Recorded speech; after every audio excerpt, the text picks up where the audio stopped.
What's up, everyone? Good evening. Welcome to Nosh Relationships Live Talk.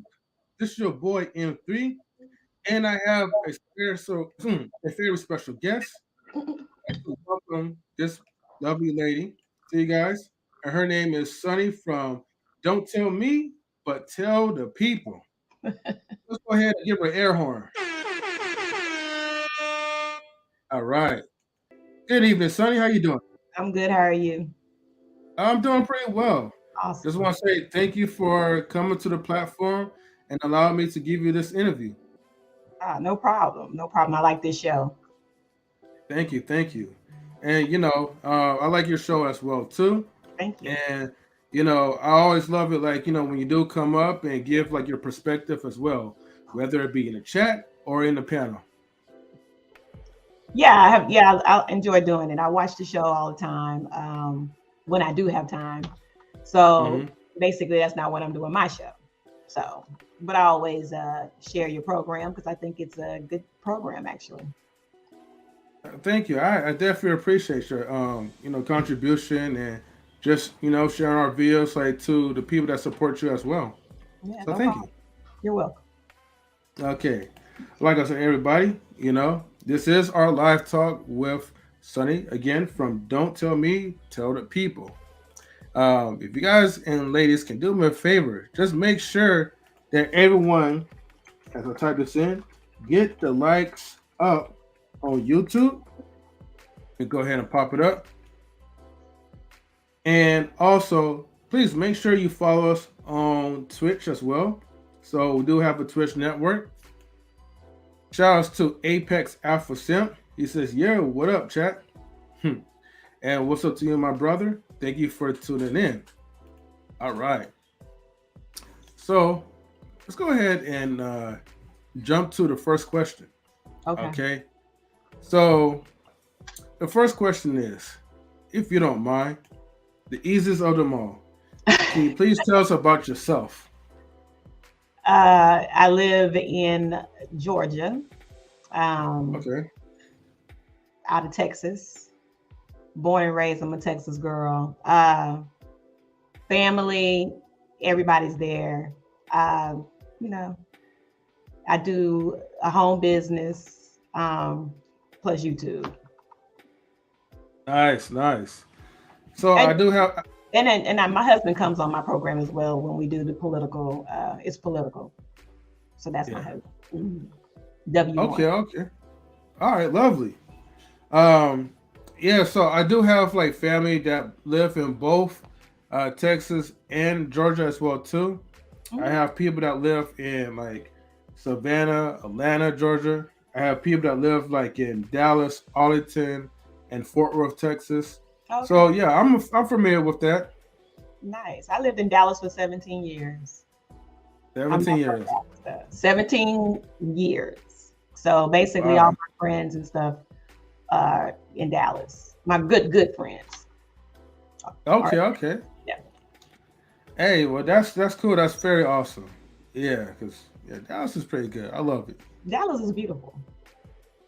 Yeah, it's a beautiful town. It's really like nice. It's a nice city. Uh, one place that I would like to go to, but I don't think I have enough family that live out there. I want to like see like what's like to like stay like in Houston, Texas. A lot. Go Oh, go ahead. ahead. What Uh, you got to say about Houston? no, I was gonna say because like there's some people that says like Houston's very nice. I think Houston is the biggest city, I believe, in Texas. But if I'm wrong, please correct me on that one. Yeah, it's the biggest city. But yeah, but have you ever been out to Houston, Texas before?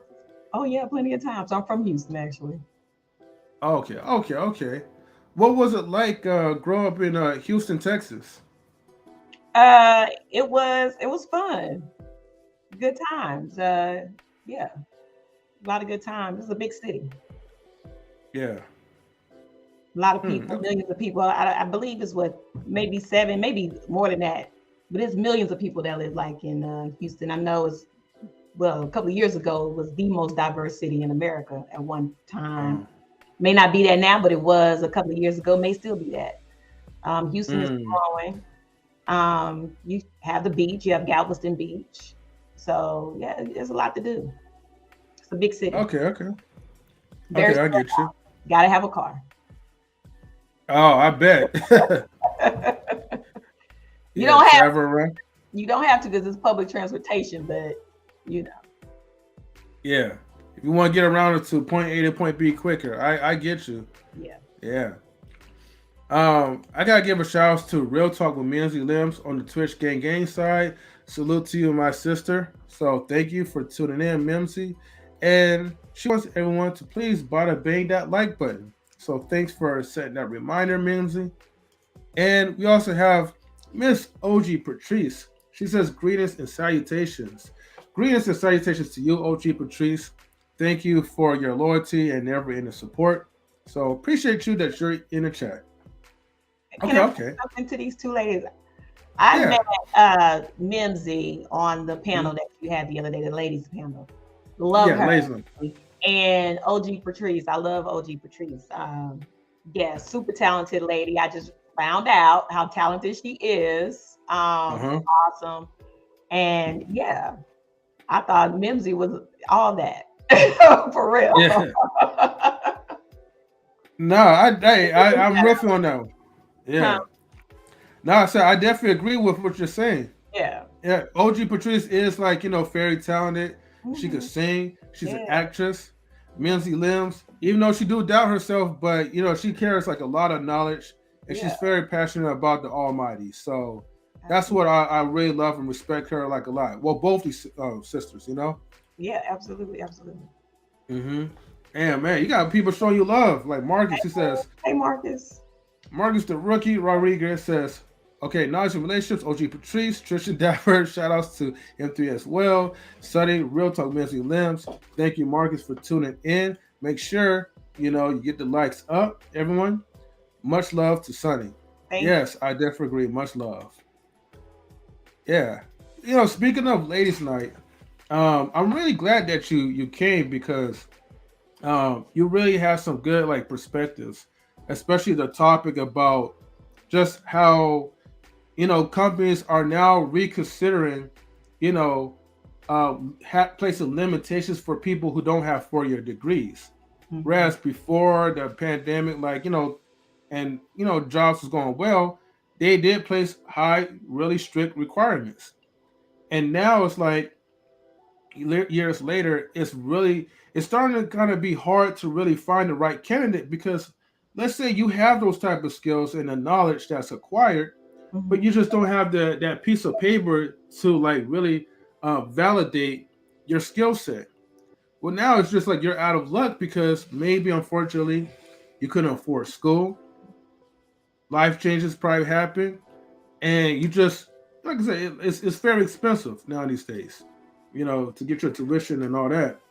So it's good that I'm starting to see that companies like Yahoo is was it Yahoo Google? I think it was Yahoo is now like considering hiring people as long as they have the skills to acquire. They could just prove it.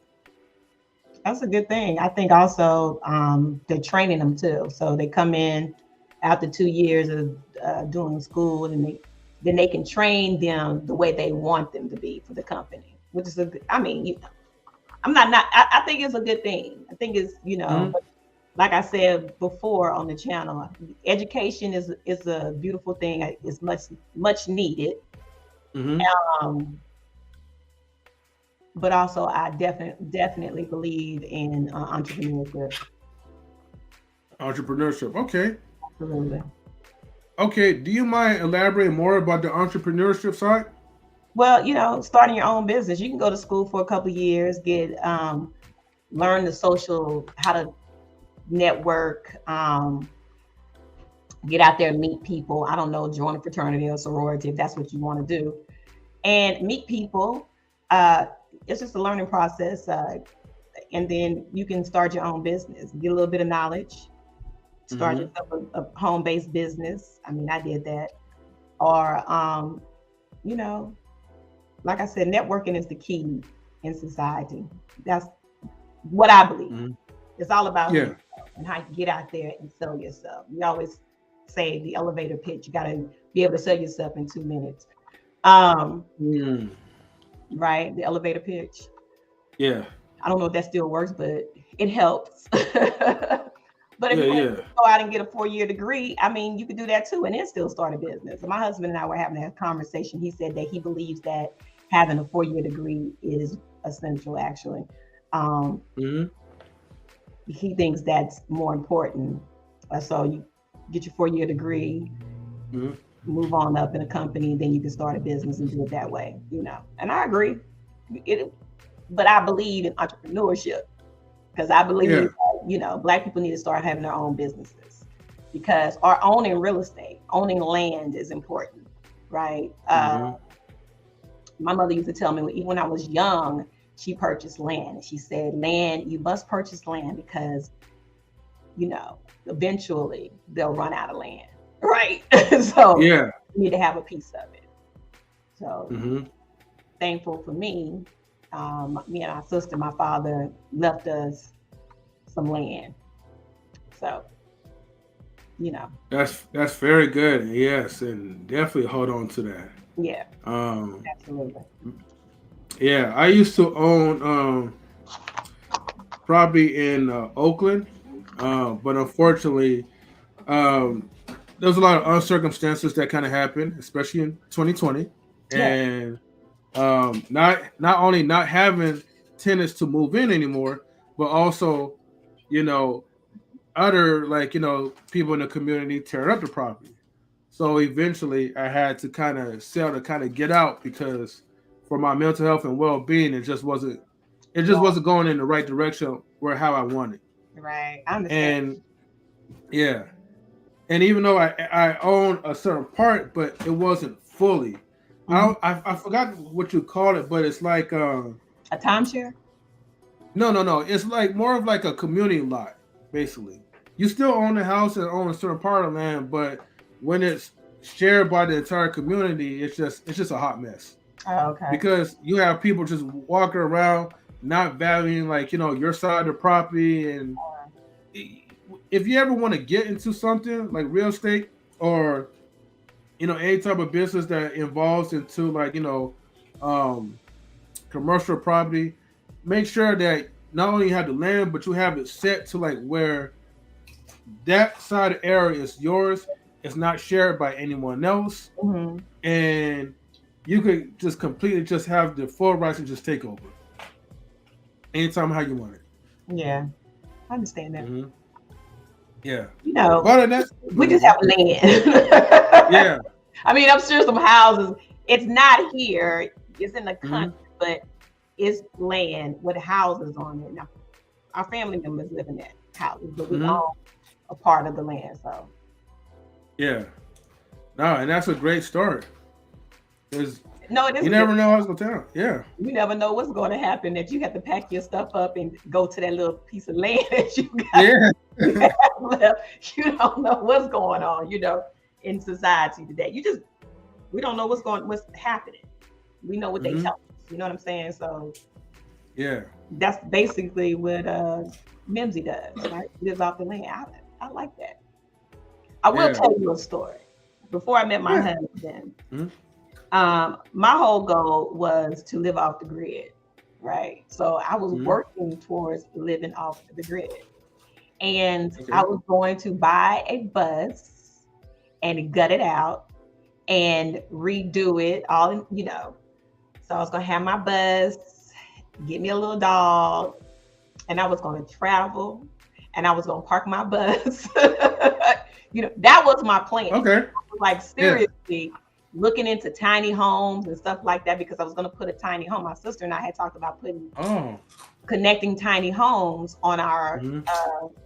land that we inherited from Mhm. father. And she was like, "Oh, that'd be a great idea." So we were talking about that, and we were actually, hi Marion, we were actually going to get what do you call it?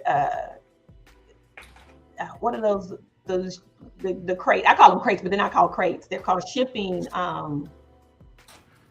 know you're talking about where they ship stuff in. No, I know, yeah, but I mean, I usually call it crate. Crates. Okay, well, they ship the stuff in these huge crates, and they Mhm. don't cost anything to purchase them. You don't know what's been put in them because you have a lot of them that are abandoned and they clean it up and they sell them, but you don't know what was in it. It could have been anything in it. But you can actually purchase them for like probably $3,000, $4,000, and then you can have them design it the way you want to, and then shipping crates, and then you can ship, have it moved over into Mhm. your land, and Yeah. then you can, Mhm. fix it up however you want to do it. And that was, you go on like YouTube and you see these tiny homes. I think it's a YouTube page that talks about tiny homes and stuff. And some of those houses are just gorgeous, and they're like 500 square feet. I'm okay because I started simplifying my life years ago, Mhm. and then I got married, and then I'm just good. Yeah. Okay. Okay. Yeah, it's like the life of a minimalist. Yeah. We was okay. So a friend of mine, we were just talking about like little small like tiny homes, like how you could kind of like remake like the station wagons and turn that to a little home. Now, I Mm, mean that's tiny, but just for someone who's like into traveling, but still wants to like just kind of like you just have like a small little space, yeah. nothing much. But it's a whole community out there Hmm. that, that live, got out their bus. And some of those buses are just, I mean, Yeah. phenomenal. They look so good. It's like I could live in that and I could just travel. Hmm. Hey, Carol. So you have Yeah. a lot of options out there, but that Just was where I was going. I said, well, yeah. I don't meet anybody. I'm just going to get my bus, gut it out, live on my bus. I'm okay with that. I've Right. traveled a lot, so traveling is not a big thing to me. My husband always said, you just, you just will go anywhere. I said, I will. I'll go anywhere. I will travel Hmm. anywhere. So, and I guess that's the Southern person in me that I'll talk to people, you know. Absolutely. Yeah. Yeah. I think if I was single, I probably would have got like an RV. Yeah. You know, because like I said, I like the simple things in life. Yeah. Although I'm living the complete opposite, when you're married and Right. your dreams kind of expand a little bit more and share. So, but yeah, my wife and I we always do talk about like, hey, if we ever get older and retire, let's rent or buy an RV and then just travel around cross country. That's right. See the Hmm. land, see the beautiful landscapes of America. I've Yeah. traveled more outside of America, but yeah, I would like to. I used to take road trips all the time here, uh, Hmm. Florida, Texas, of course, and Texas is huge. Um, California, I've taken road trips, and I've Okay. traveled overseas a lot. I lived overseas, so yeah, I like to travel. I like to meet new people. Um, it's important. Nice, nice. Man, this is a good conversation, man. I might have to rethink a couple of things. I Well, don't know. Look, like if I didn't have a nice career and like 9 birds like to kind of like take care of, I don't know. I might maybe in the future though. Who yeah, knows? you're young. I said, I did a lot of my traveling when I was younger. Yeah. Mhm. What's up? Well, what places have you traveled outside of like your hometown? Outside of my hometown, well, I lived Mm-hmm. in Italy for a Oh. year. I traveled all over there. Been to Sweden Mm-hmm. during the wintertime. I don't suggest that for anyone, especially if you live in or from Texas or anywhere in the South that's warm. I do not suggest you go to Sweden during wintertime. Um, I have been to Amsterdam, been a lot of places, Paris, England. Oh. Do you speak any of those languages? No. Hey, at least you went out there to travel. So. But I speak a little bit of, I can understand Italian, Mm-hmm. speak a little bit, but I haven't been there and years. So, if it's Yeah. spoken to me, I can understand a little bit, but now I really don't. Stupid. True. Okay. Hmm.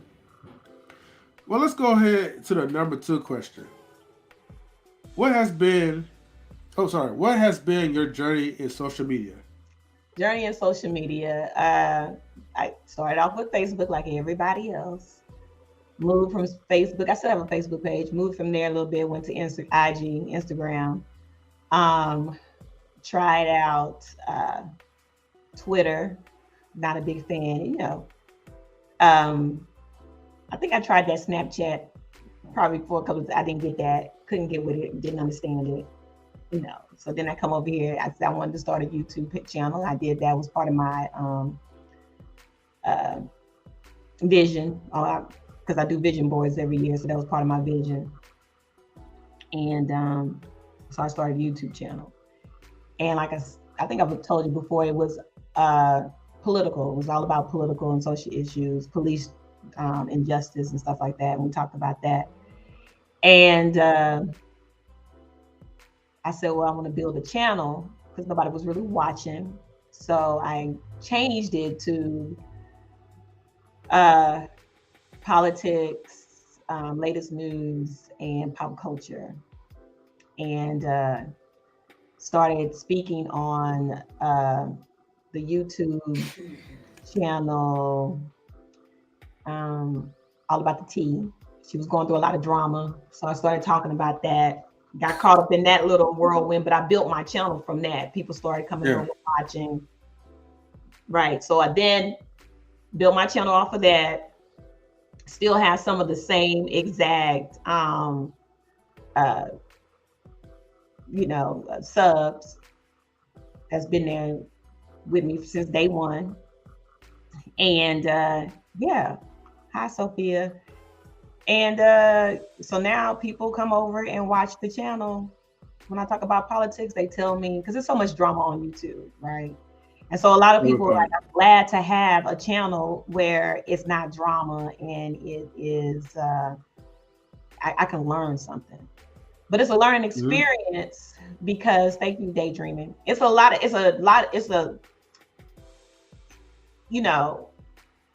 Because you're going to have your ups and your downs. You're going to have people come in and troll you. You're going to have people just come after you because they don't like you for whatever reason. It could be nothing. They just don't like you. So you're going to have that. You have to deal with all of that. And, you just got to brush it off and keep it moving. And that was just something that I learned, right? Because I want to respond. And I realized when I did respond, it became, let's keep going so we can keep responding. And when I stopped responding, I became like Mariah Carey. I don't know who that person is. And then when I did I said I became like Mariah Carey. Who is that? Yeah. When I became that way, it all kind of fell off. So I'm sure they still talking to me about me, but it doesn't bother me, No, you just gotta continue to produce content. Because that's all what really matters. Like, here's the thing. This is how you know that your content is doing very well. It's the moment when you have a lot of trolls that's coming to your space, trying to disrupt your personal space, your atmosphere.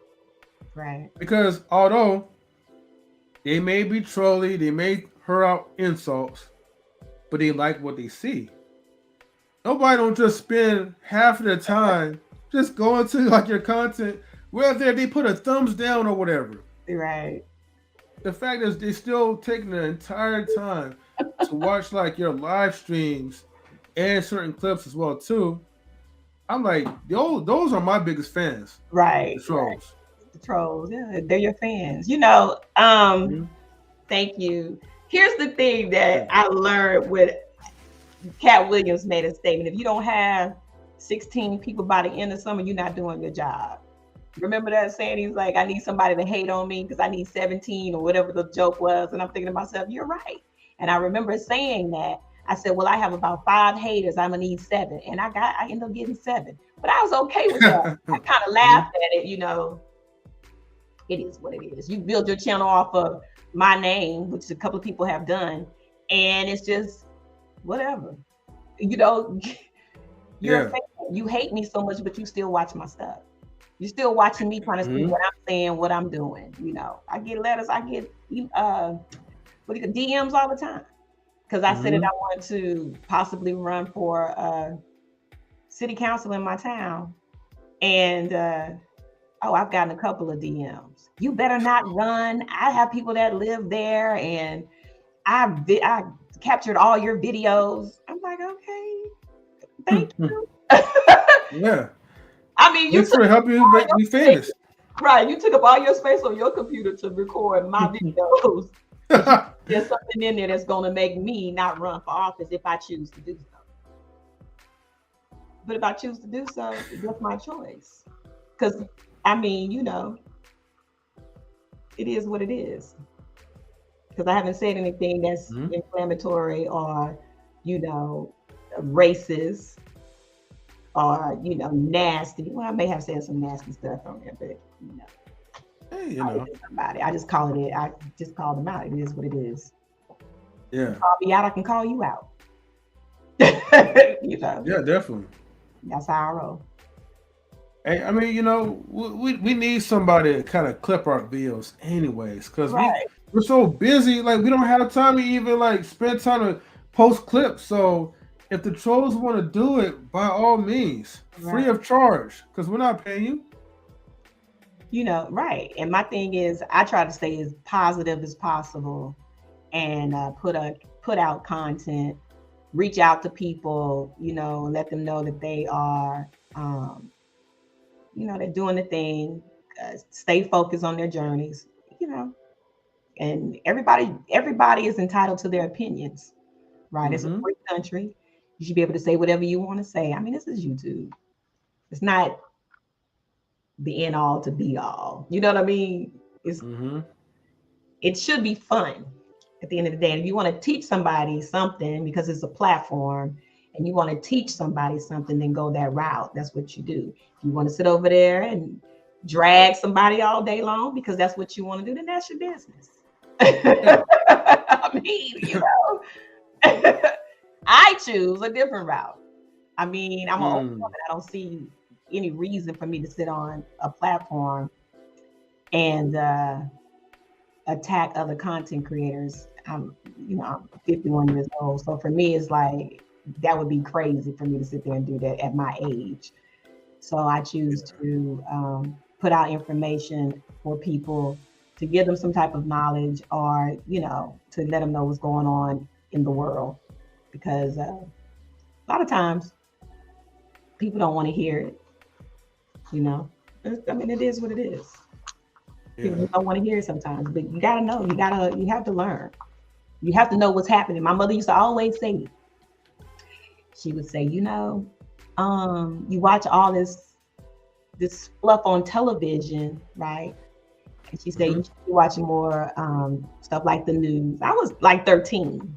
Well, I don't want to watch the news, right? I want to watch Mm-hmm. something else. I don't know.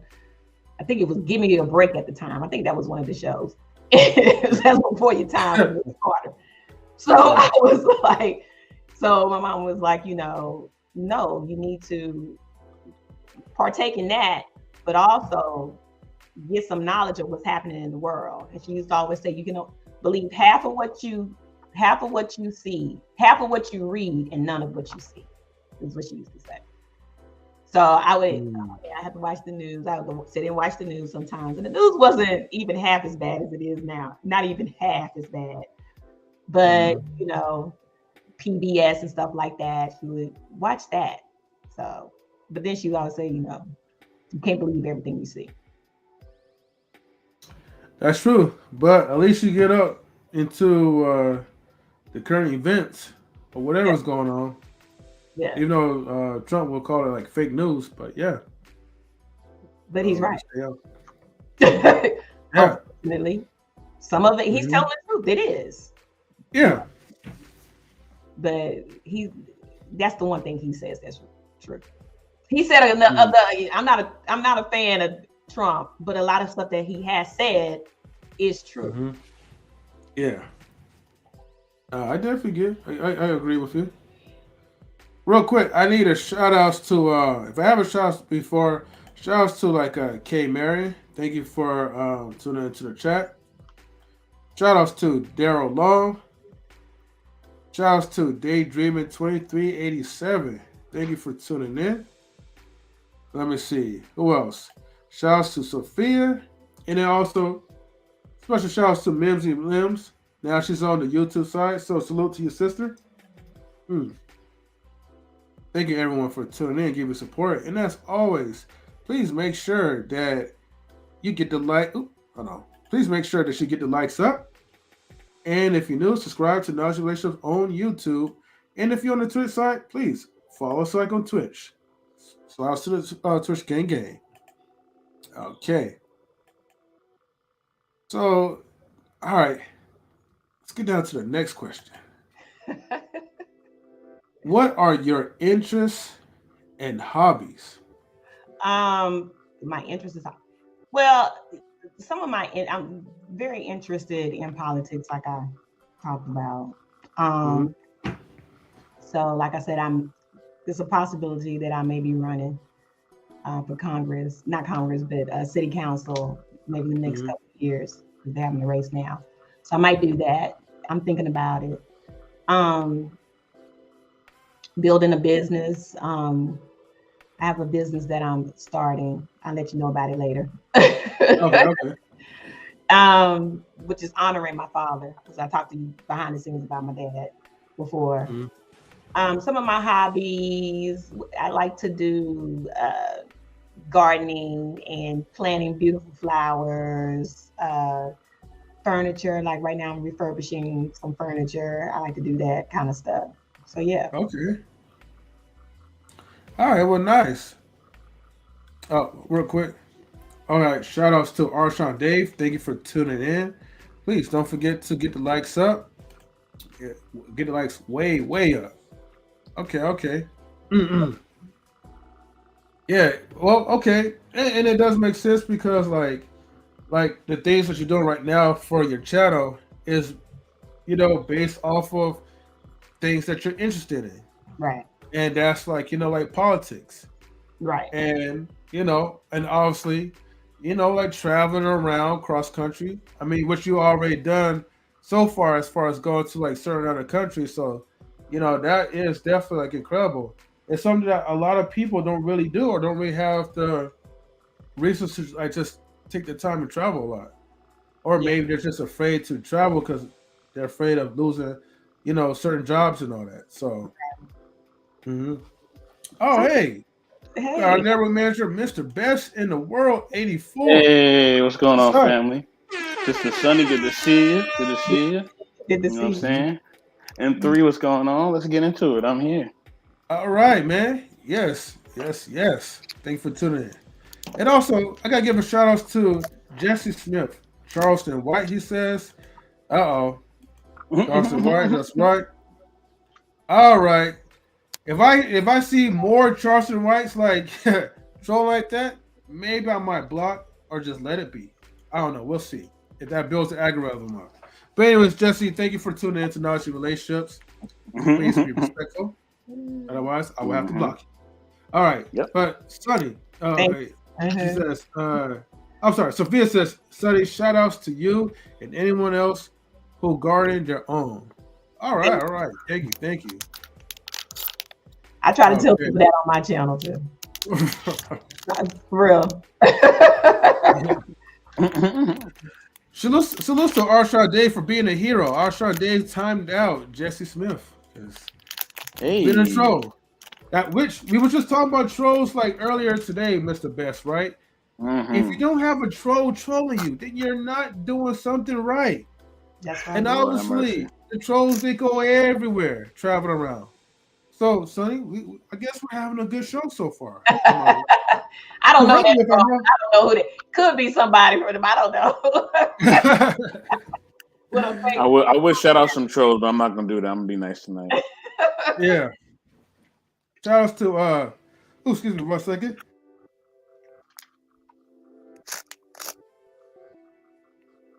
Oh, excuse me. Sorry. I'm having a bit of allergies. Mr. Best, do you mind if you read the comments, please? Shout out to Dawn Hart and good to see you, sister. Shout out to Knowledge Relationships. Been a bit of Been a bit ill. Hope you all are well. Oh, I hope you're feeling better, Don Harden. I'm glad that you're here, sister. You know what I mean? Good to see you. Good to see you. Sean Dave saying hello to Don Harden. You know, just let him rest a bit. We don't get no rest here. Not in relationships. We go full speed. Okay, we never rest. No, I think he's talking about Jesse Smith. Jesse Smith. Oh, okay. Mm-hmm. But yeah. Anyways, I'm sorry. Let's get to number 4. Oh shoot. Oh. Oh. All right, hold on. I gotta switch on my glasses real quick. Oh. You wasn't supposed to see that soon before the theatrics. Hold on. And I came in just in time for this question too. Oh man. Mm-hmm. What question is this? Salute to brother Marcus. Good to see you. Controversial. Let me get my soundboard ready too. You put your Ray Charles on. I don't know what's going to happen. Oh, believe me, this is where like it gets fun, you know. Okay. All right. So the way how our interviews are, right? Just give me a heads up. So after when we kind of get the get to know you, get to know about your questions, then we also have like the relationship side of things, and we want to get your perspective on these things because it is knowledge in relationships. So, what questions should we give without the relationships? I mean, we can't give the questions, have the questions without the relationship questions. I mean, so here it goes. Should I do it? Okay. Go ahead, Mr. Best. Question number 4. Okay. Should women be submissive to men? Oh Lord. Hold on just a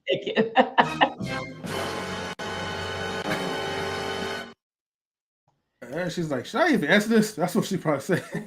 Okay. So I might not get a lot of people that agree with me, but especially women, I think that women should let men be men. I like that. So if that's being submissive, I don't, I mean, I'm old school. I had that old school type of I don't know the word, but I'm an old school type of person. I was raised in the country. So okay. Look, I totally believe in women being ladies and allowing men to be men. If that makes sense. Let a man lead. I think that's what men are good at doing, leading. Women should actually hello. I don't want to say have a place, stay in your place, because women can do all things as well. Yeah. But let a man lead. That's it, Well, let me ask you this. Excuse me. What is your definition of submissiveness? What's your definition? Hold on. I will give you my definition. But Here we go. Because then it sums everything up, and you'll be surprised too. Trust me. What I think I'm submissive to my husband. No. I mean, like, what is the definition? What is your definition? My definition is, there's no need to argue with a man. I don't think you should argue with a man. You should talk. If a man asks you to, don't hesitate to do something for it. If you're in a good relationship, let me put it that way. If you're in a good relationship, you have a good man that takes care of home and do all the things for you, then yeah, you should just say, okay. If he asks me to cook him dinner, cook him a meal. Y'all could trade off and help each other. There should be some submissiveness with the man as well. That makes sense to you. I mean, it should be an equal playing field when it comes to the household. But not the hold on. Not the bills. I'm sorry, Sister Sunny. Go ahead. Not the bills part. Let the man take care of the home. That makes sense. So you take care of the home one way, and the man takes care of everything else. Right? Kind of like roles, basically. Huh? Kind of like assigned roles in the household. let me see. Okay, so I was raised by my grandparents, right? I was, Mm-hmm. when I was younger, I lived with my grandparents. My grandparents raised me till I was like 8 years old, and then I went and lived with my mother. And my grandmother and my grandfather were uh, my grandmother. She had her job. She worked a little job, right, Mm-hmm. where she had her pocket money. But every Mm-hmm. morning, she would wake up at 5 o'clock in the morning. She made her coffee and she made my grandfather his breakfast before he went out to do his job. Right? She made sure dinner was on the table or cooked when he came home. It's stuff like that. And Mm-hmm. it's just an old school type of way of uh, doing things. And I appreciated that kind of, I appreciate that. I do that for my husband. He cooks for me too, but I enjoy cooking for him. I enjoy waking up in the morning and making him coffee and making him breakfast. I enjoy doing that. And so I don't think it's just I do things because I love him and I do it out of love for him because Mm-hmm. um, he takes care of home and he takes care of me. I mean, Okay. Okay. I got a question. absolutely. So my question is this: you said okay. Um, you said that. Um, okay, you said the bills part, right? Mhm. Now, are are the bills, or do you guys spread them out equally? Like, what's going on with the bills? What's up with the bills? He takes care of home. So okay, so you think a man has to pay all the bills? It depends on your relationship. No, no, but do you personally think that the man should pay all the bills? That's what I'm asking. I think if you are married, Mm-hmm. okay, if you are in a serious relationship, a serious committed relationship, the man should take care of the household. Absolutely. Okay, so all the bills. Yeah. Okay, so okay, so okay, so this is my other question, right? Hmm. Does that still apply if you live in a major American city? Um. Yes. Okay, okay, because most major American cities require you to have two incomes. You have to have two incomes. Okay, There's now, no way to only do it on one. If you have kids, you probably may need maybe a third or fourth income. To be honest with yeah, you, that's true. So I wouldn't live in a so major city. okay, but for those who are married who live in a major city, you know what I mean, should both of them have careers? If especially if they want to have children, shouldn't If both of them have careers? that's what they want to do, sure.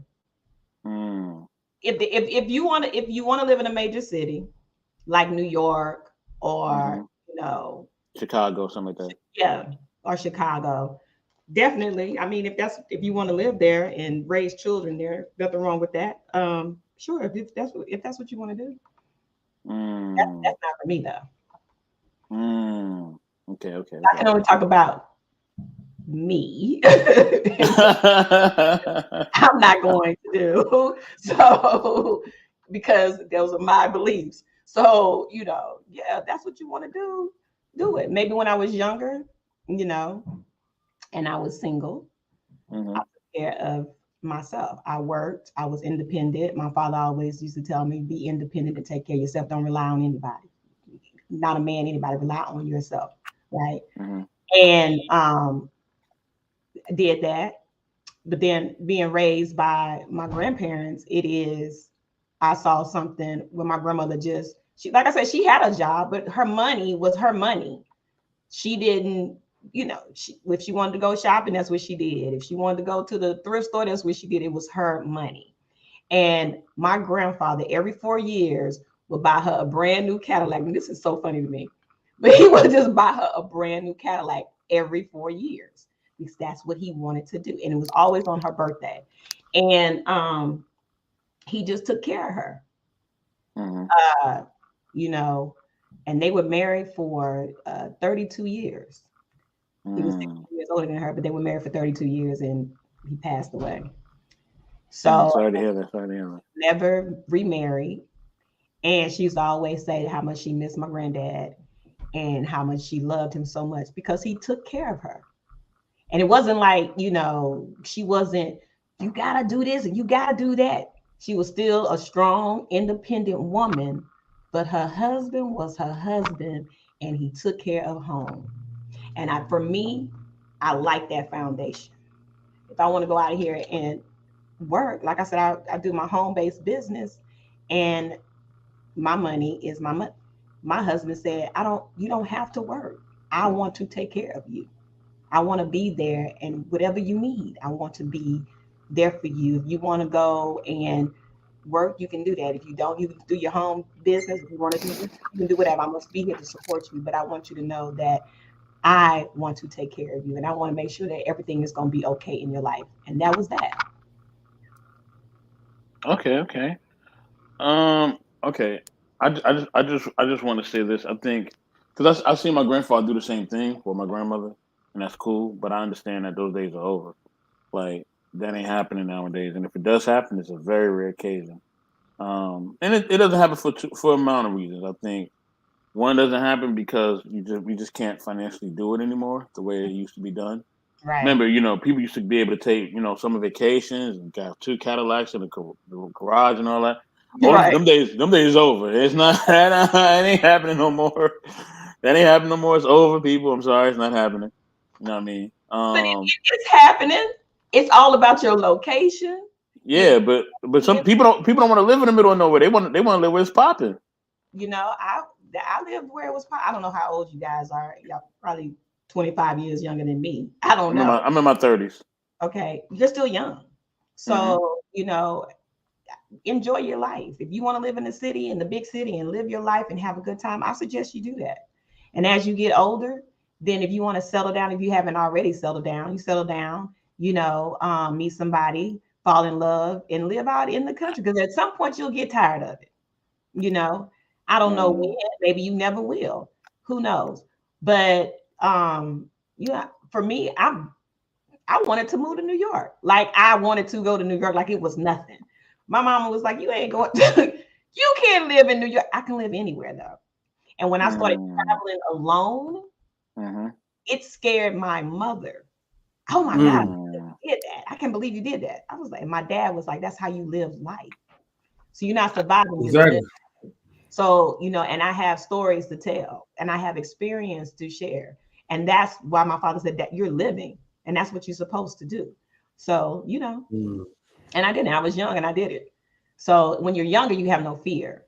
And when you're young, and single, you can do whatever you want because you don't have anything holding you back. You can go save up your money, put everything in storage, and just leave. Because basically that's what I did. So got a passport, and that's what I did. So I got one last comment in 3. yeah. Oh wait. Before you answer one question, I gotta give a special. No. I don't have a question. I have one last comment. That's it. That's all I got. Oh, one last comment. Oh, okay. Go ahead. Yeah, I just want to say that for me, just in America, I just feel like most women are not worth taking care of, and most men are not worth following. You know what I mean? Most men don't deserve to be followed by a woman. So I think it's twofold. So the women don't need to be taken care of, and I think the men don't deserve respect and submission. Most men. But go ahead, M3. I'm sorry. Okay. Oh no, you good. Let me give a shout outs to She Stole My Thunder. Hey, Okay. She Stole My Thunder. Salute to you, sis. She says, "Hi, just playing you in the background." Okay. Well, hello to you. She Stole My Thunder. Thank you for tuning in. Also, congratulations on getting your first 1K of subscribers. So, Hey, special shout outs to you. congratulations. Keep doing what you're doing and continue to grind. And then Sophia says, shout out to people in their 30s. My oldest is 30. And then She Stole My Yeah. Thunder says, Sophia, how can your oldest be 30 when you're 22?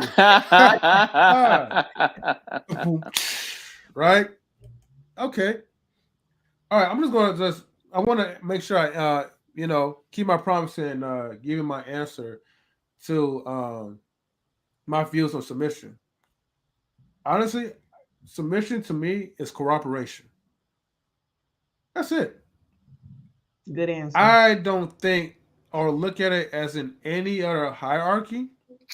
I just believe that everyone plays their role. So it's not. So when I mean like, okay, it's kind of like this. It's gonna sound like oxymoron.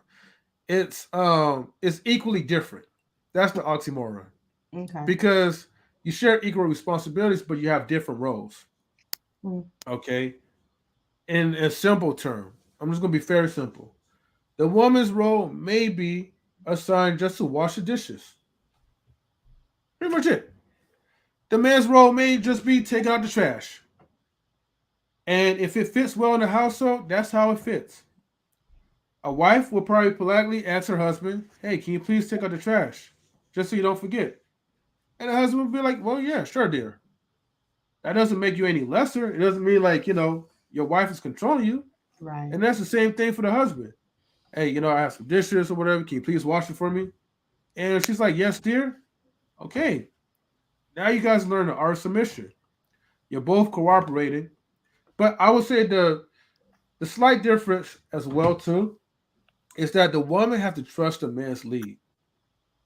Because like I said about roles, like we and this could just be based off of biblical times, spirituality, but I do believe that when a man's best element when he's allowed to lead at his best. Mm-hmm. Now you cannot submit to any dude that's not willing to lead. Unfortunately, not every man is built.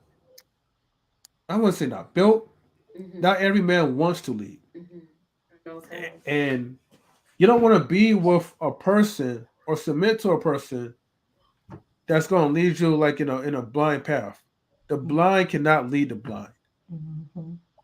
The woman has to be the best father that she can be because you ladies are our helpers.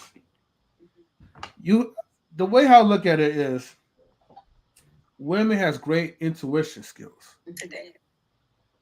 and you have great discernment.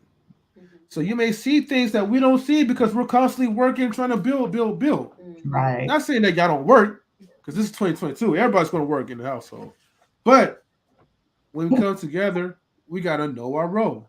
Mm-hmm. Because y'all want the protection from men. Well, we want to make sure that we have peace and you ladies will allow us to protect you the best way we can. So our knowledge that is. So I agree. So I guess I'm submissive. I mean, because you're right. Everybody should play a role in here in the Mhm. home, and we switch our roles sometimes when it comes to home as far as cooking. Because my husband he loves cooking too, and so we do it together a lot of the time. Mhm. Um, I'd be cooking the main dish, and he'll be the sous chef, or I'll be the sous chef, and he's doing the main. He's the main cook. We just we do a lot of things together. We communicate well because that's one of the biggest things in a relationship is communication. If you don't have communication, then you really don't have a real solid foundation that's going to work in the long run. But I got married late in life, Mhm. so my choice, right? Um, and yeah, so, and to say to you, people, there's people out there, there are good men out there and good women out there, really, truly is. It may Mhm. seem like it's not, but there are a lot of good people out there. Just keep the faith. Because I don't know, are you single? No, I'm married. No, you're married. Mr. Best in the world, are you single? I'm loved. Mhm. Are you loved by one or loved by many? I'm loved.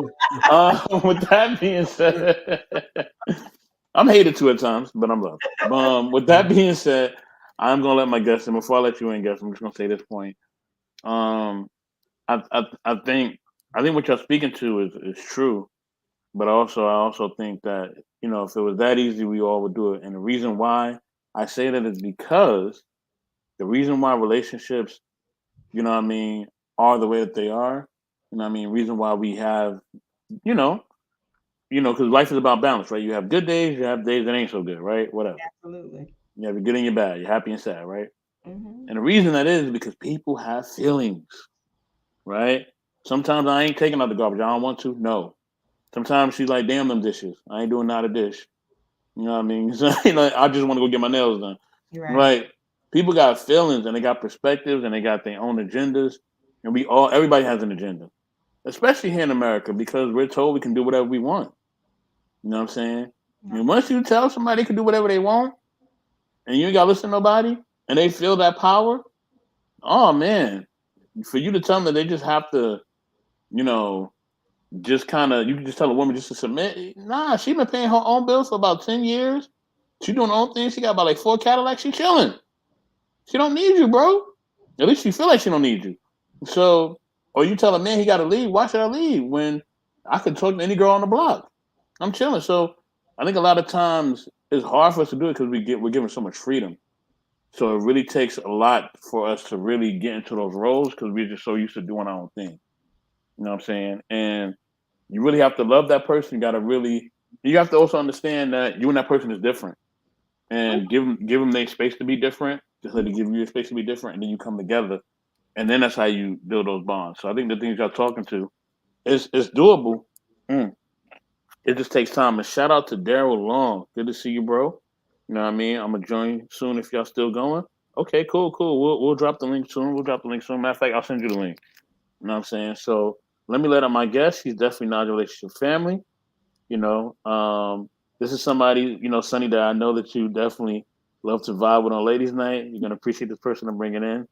Let me bring in Queen Forever 2K. Hey, Queen. All right, Queen. How you doing? All right. What's up, All right. Kumo D? What up, Queen?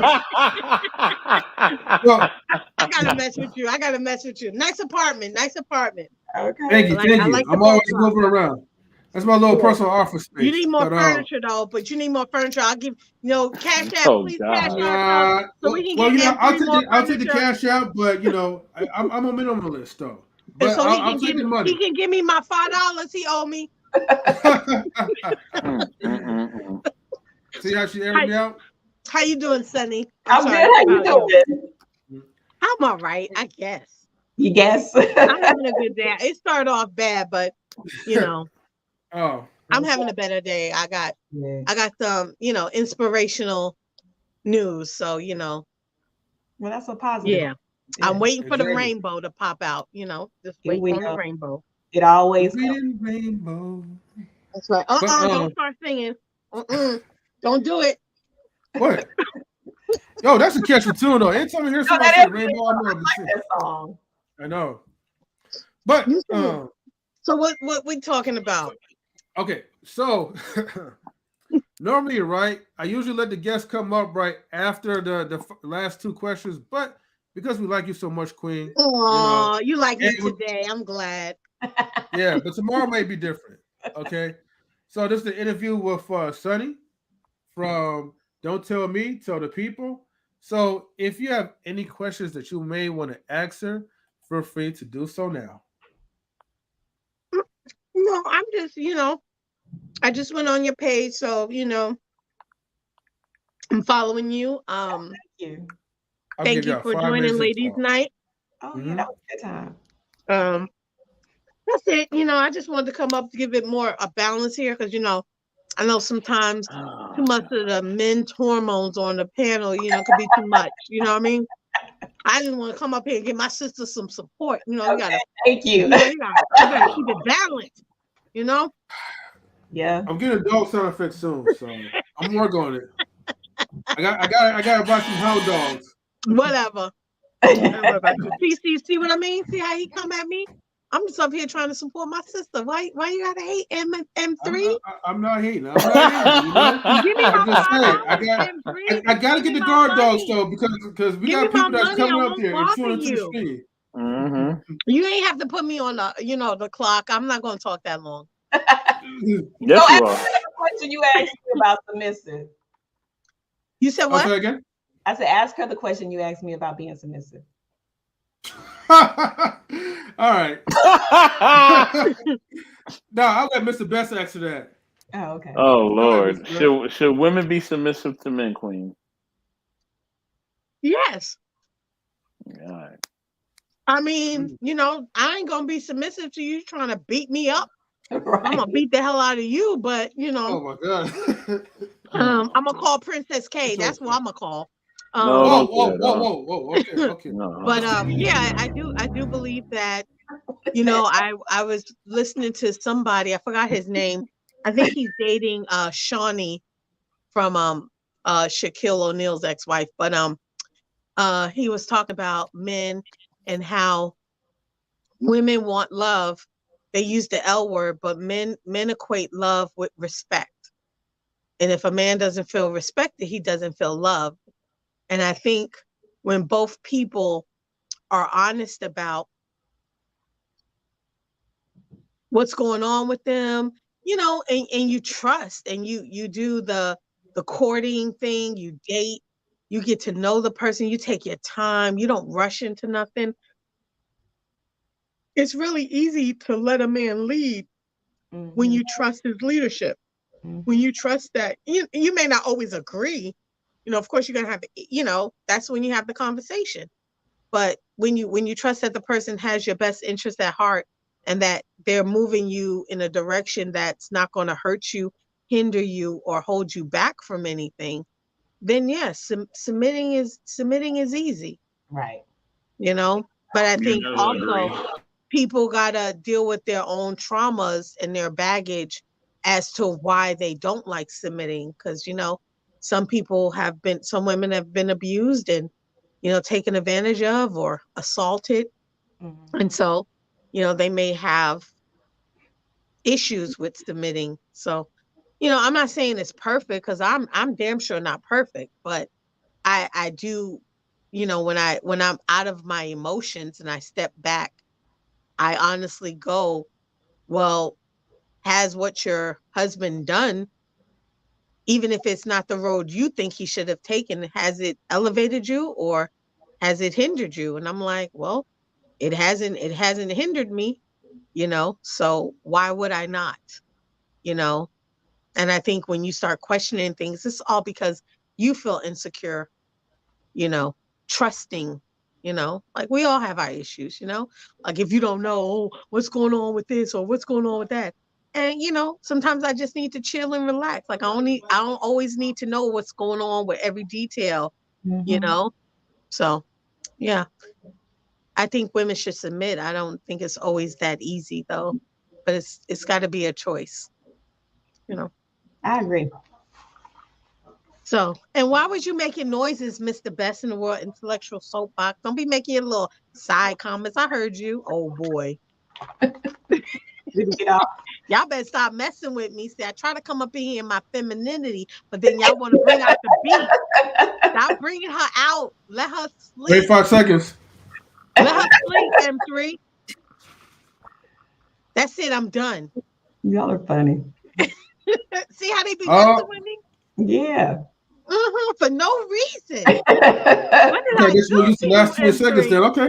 That's okay. I'm still gonna talk. I'm gonna talk, talk, talk, talk, talk, talk, talk, talk, talk, talk, talk, nonstop. Go ahead. Are you sure? All right. All right. Cool. Man, my allergies is tearing me up. Um, let's go ahead with the next question. Thank you, Queen, for coming along. So number 5 is, what is some advice you would give men about women, or vice versa as well?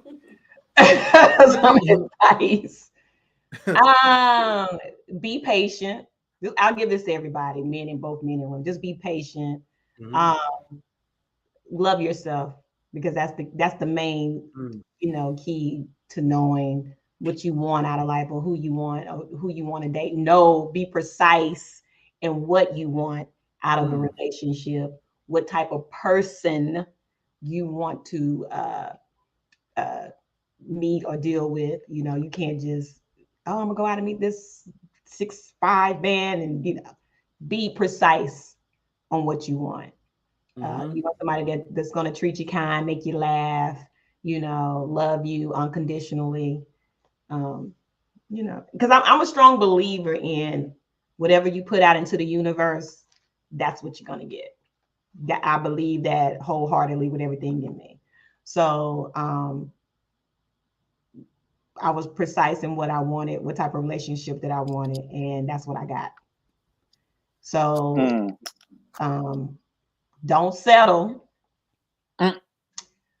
Follow your first mind, right? So if something, my mother used to always tell me, your first mind, your first thought is God speaking to you. The second is the devil coming to throw a monkey wrench on it. Okay. So follow your first thought, because basically that's God talking to you. Any kind of intuition, any type of feeling that you have about a person, don't ever second guess that. That's your spirit talking to you. If you're in touch with your spirit, so I say get in touch with your spirit. Take some time to meditate. Get to know yourself. Get to know things that you like for yourself, that you enjoy doing for yourself. That's part of loving yourself, right? So yeah, that's my advice. All right, well, thank you. All right, now we have the final Why question. you humming so much? hold on, because I got a question. I got a question, ladies. Okay. All right, go ahead. So, question. Okay, and Queen, you can answer this too. I already got my answer to this question in my mind, but it's just my mind. Do all women want high value men? Do they all want six figures? You know what I mean? 6 feet tall. You're like he buffed out like The Rock or Michael B. Jordan. You know what I'm saying? Got the six pack. Got the six pack going. Do all women really want that? I mean, come on. It's like asking a man if they all want a sports car. Yes, we do. Even if we don't drive. Do y'all all really want that? At what age? Whatever age. If you got the ultimate man, would you take him? I mean, he's 6 feet, got the six figures. You know what I mean? Idris Elba looking, Morris Chestnut looking type of dude. Like, what's going on? Maybe 36, 46, 56. Okay, to be honest with you guys, I don't think all women want that. Really? No, I don't think it's all about looks with some women. I just don't believe that. Because with me, it's not all about looks, it's how you treat me. You could be 6'5", fine as all get out, Morris Chestnut or whoever you said, and then he could be abusive, aggressive, nasty, always judging me. No, I don't want that. I wanted someone that was just gonna love me unconditionally, and that's what I got. Made me laugh. Always cracking jokes makes me laugh. That was one of my things, that was on my list. I'm a tall woman. My husband is, I think, an inch taller than me. Maybe 2 inches taller than me. So yeah, I didn't ask How for the. tall are you for my backs? 5'10". Okay. So my list, my list was short. Okay. And it wasn't about the looks. It was about how he made me laugh. I want him to make me laugh, have a job. That was one of the things, right? Because when I started dating with a purpose, that's when your list becomes, these are the things that I want in my relationship or the person that I meet. This is what I want. It's not about looks. It's about how that person is going to treat me, and if that person is going to love me the way I need to be loved, right? And so you connect on a spiritual level. I want to connect on this person spiritually. It's not about, because once you find that person that connects with you on a different level, then you're going to see that person in a whole different way, right? So then that person becomes beautiful to you.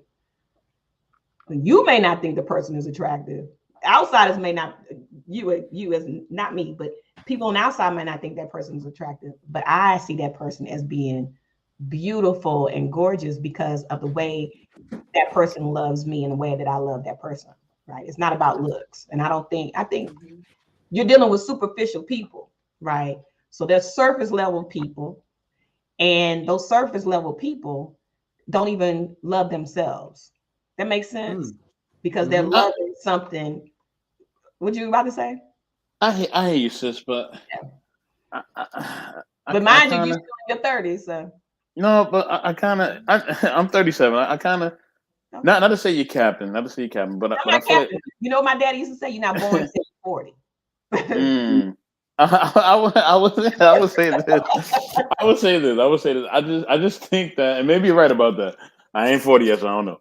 Right. You know what I mean? I will say this though. You know, most women. I always say women say that, but I think I don't think it's the truth, because if that was the truth, then I would say my dating experiences would be way different. You know what I mean? I think in 3 dating experiences would be way different. Not to say anything bad about you in 3. That's not what I'm trying to say. But what I'm saying is, we all know Flavor Flav is not good looking. He ain't cute, and not cute about him. We all know Lizzo. I think Flavor Flav was hilarious. He's funny, but he's not good looking. We all know that, you know, whatever the comedian's name is, she's tall. I forget her name. Leslie Johnson, I think her name is, whatever. She's not attractive. We all know this. Looks matter. We all know looks matter, right? That's to you. If somebody, no, it does matter. It does. You know what I'm saying? If somebody, listen, I don't want a Tesla, but if M3 was to help me to get a Tesla, guess what? I'm taking it. I don't want one, but I'm taking it. It looks like the same thing. So looks are important to you. Looks is important to everybody. That's not true. Oh, yes, it is. It's important to everybody. Looks is important to everybody. Listen. I cannot say. Listen. We all listen. Everybody's attracted to certain things and certain people. Certain people are just universally good looking. I always say that. I get arguments from men and women both about this, but some people are just universally good looking. Whether it's a man or a woman, doesn't matter. We all know Halle Berry's Halle Berry. We all know Michael B. Jordan's Michael B. Jordan. We got to stop this. Like, we all know certain people on a different level look scale. Just like certain people are better at certain things as far as like sports. You know, there's Michael Jordan and LeBron. You know, we're never probably gonna see things like that, or maybe Kobe Bryant to a lesser extent. Like, you know what I'm saying? Like, you know, certain people just on certain levels, and it comes with looks too. Certain people just look better than other people. Now, you know what I'm saying? You know, and listen, and this is what I always say too. We all do this, men and women both, right? Everybody does this, right? We date to our also, you know, we have expectations, and we have things that we may want or feel like we should have or feel like we should need, but we also date to what our surrounding area gives us and what's around us. You know what I mean? What we have around us. You know what I'm saying? I'm not saying security don't matter, but you know what I mean. But people do look at looks. So looks do matter. You know. Queen, you can answer. M3, you can answer. Anybody can answer.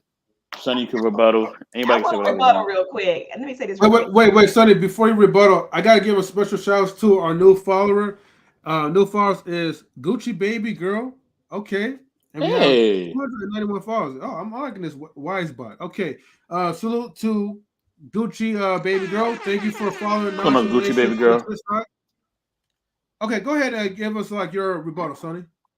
Well, give Mr. Best your rebuttal. So I'm gonna say this. What you find attractive, I may not find attractive. So, you know, it's all in what I see, right? Mm-hmm. So I'm following you. Trust me, I've dated guys where my friends are like, "Oh my God, that dude is hideous." I'm like, I don't. This person has beautiful eyes. You find the beauty in some people. That's me. That's how. Why are you laughing? That's why. It's not reality. It's not reality. No. I think you're listening to Kevin Samuels too much. No, I don't listen to Kevin Samuels at all. That's a real guy. It's the guy up there that listen to him, not me. Oh, okay. I'm not a Kevin Samuels dude at all. It's not reality because we grew up in two different generations here, right? So you pretty much grew up in a social media age. I didn't grow up like that. I grew up watching rock bands in the 80s and, you know, watching MTV and stuff like that. So for me, I just saw, I'm attracted to this person. Like Michael Jackson. Everybody thought Michael Jackson was better looking before he got all his nose jobs and changed the color of his he was though. But he didn't see that. And then you got people that loved him because the way he looked like a mannequin. You know what I'm saying? So look at Prince. Prince was 5'2". but got every woman. But he was a good looking man though. He was a good looking man. And everything else. But he was a good looking man though. He wasn't ugly. So it's all about what you find attractive. What you see and I see are two different things. That's all. That's my rebuttal. Okay, daydreaming. No need for insults. I will time you out. I will. don't insult me, bro. I'm very secure in who I am, whoever that is. But you know what I think though? I think that there's a possibility. Well, let me ask you this: have you ever what's your longest relationship? Over a decade. Okay, so did you fall in love with that woman or person? Oh, most definitely, yeah. You know, love has its ups and downs. You know what I'm saying? Right. So, are y'all still together? I am love. That's what I'm saying. Y'all be trying to go down the cookie trail. Y'all not getting in this door. Y'all can try knocking, but you ain't getting it in. No, I'm asking because somewhere what I'm feeling from you, this is just what I'm getting from you in this moment, is that either you were hurt because you're putting all women in a category, putting all women in this box. I said all people. I didn't say women. I said all people. All people, but that's not the case. All people don't think that way, and so I think. But in this day and age, social media is driving that mindset. So I agree with you on that. You know, everything is about clicks and whatever, and everybody a supermodel on Instagram. But I don't even like Instagram people like that. I'm not into the Instagram girls. That's not my thing. No. I'm saying, but everything is superficial, is what I'm trying to say. It's a lot of superficial with the body changing and all this kind of stuff to look a certain way, right? Everybody want to look like Kim Kardashians. You know what I'm saying? So yeah, it's superficial. I could see that where you think that when all people have, it's all about beauty, it's all about looks, it's all because that's what it is right now. Possibly, but I still don't think that I still think there are people out there that don't look at it that way. I really do. What was the question? Well, hold on. Let me make a comment real quick. Okay. And be careful daydreaming, right? I don't want to get you blocked, all right? But at least you did apologize, so just be careful. I ain't never felt shun because of nothing. You tripping. I'm a very good looking man. I don't feel shun about nothing. So look, let me say this. Oh look, plastic. No, I'm not. Okay. So right. Guess everybody's looking plastic these days. Yeah. Okay. So here's the thing, right? I'm half and half on it. So I'm going to say this in a more well-balanced way. When it comes to looks do open the door. A man has to have some type of presentation. Okay, hear me on this one. Like, you want to be well-groomed, well-kept. When you're meeting or talking to someone. I feel like men should have that conviction. But I'm not saying that looks is the end-all be-all. Okay? I'm not putting a cape on or anything like that. Be easy, what's up, right? What's good, be easy? After I walked into a great discussion. Mm-hmm. Yeah, but the thing is, right? Okay, it's like in reality, with a princess. I mean, like a woman who's like, living in luxury. Will she go out her way to like date a guy who looks homeless or who's actually like a homeless person? No. Will a woman date a guy who's missing teeth or who has yellow teeth and bad breath? I mean, I'm not gonna date a guy. I wouldn't do that. Yeah. Dude, come on. Come with me. That doesn't make them ugly. They can still. Yes, it does.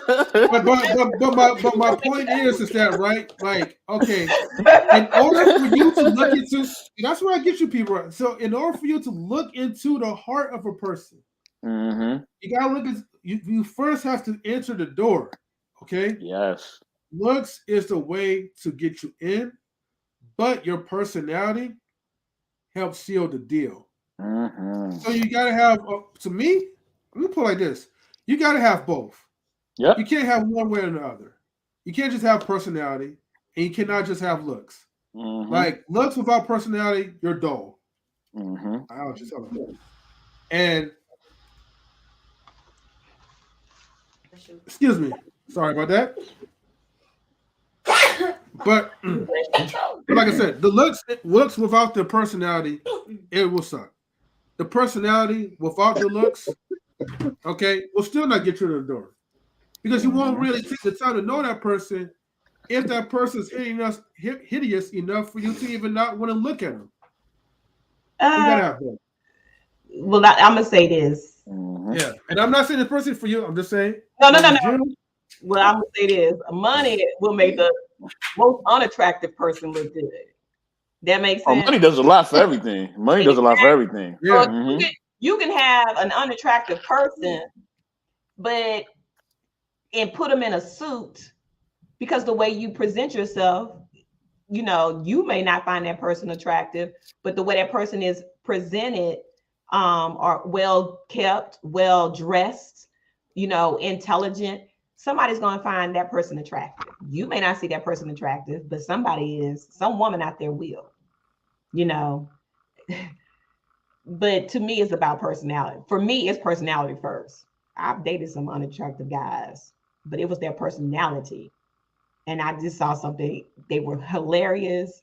And it was attractive. It was an attractive thing about them. I said, that's a good looking guy. It's a nice looking guy. I told you, my friends, like, oh my God, really?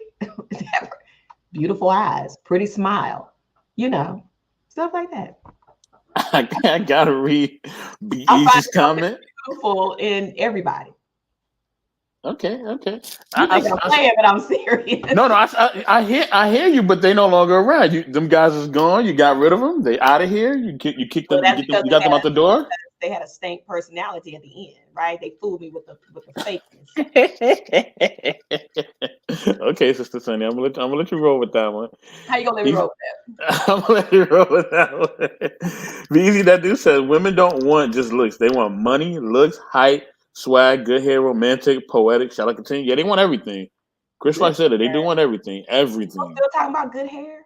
Y'all still doing that? What's good hair? Yeah, it's true. But what is good hair? No.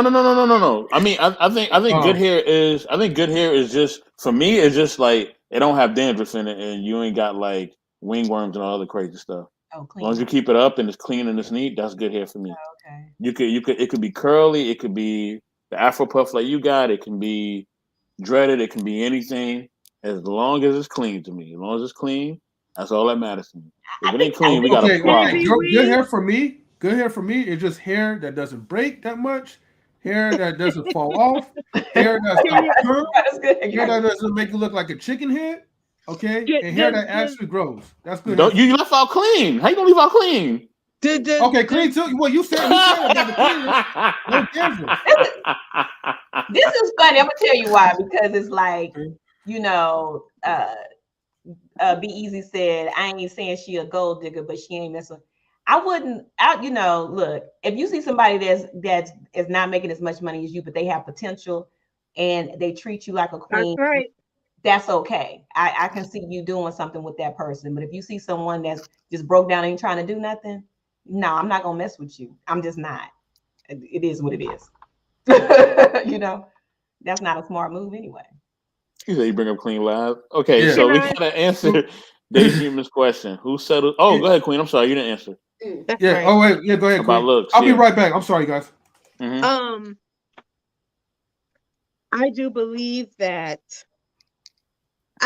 Unfortunately, I lightweight agree with M3. Oh my gosh, I just had a heart attack. You agree with me too. Because you remember that one brother when you want him to have the Michael Jordan Dream Team beard and the nice cut, and he got it for you. You remember that one brother? You remember that? Oh yeah. Mm-hmm.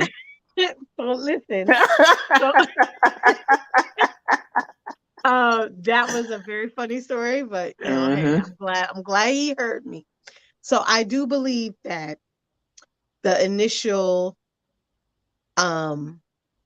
attraction, so you have to catch my eye with something, right?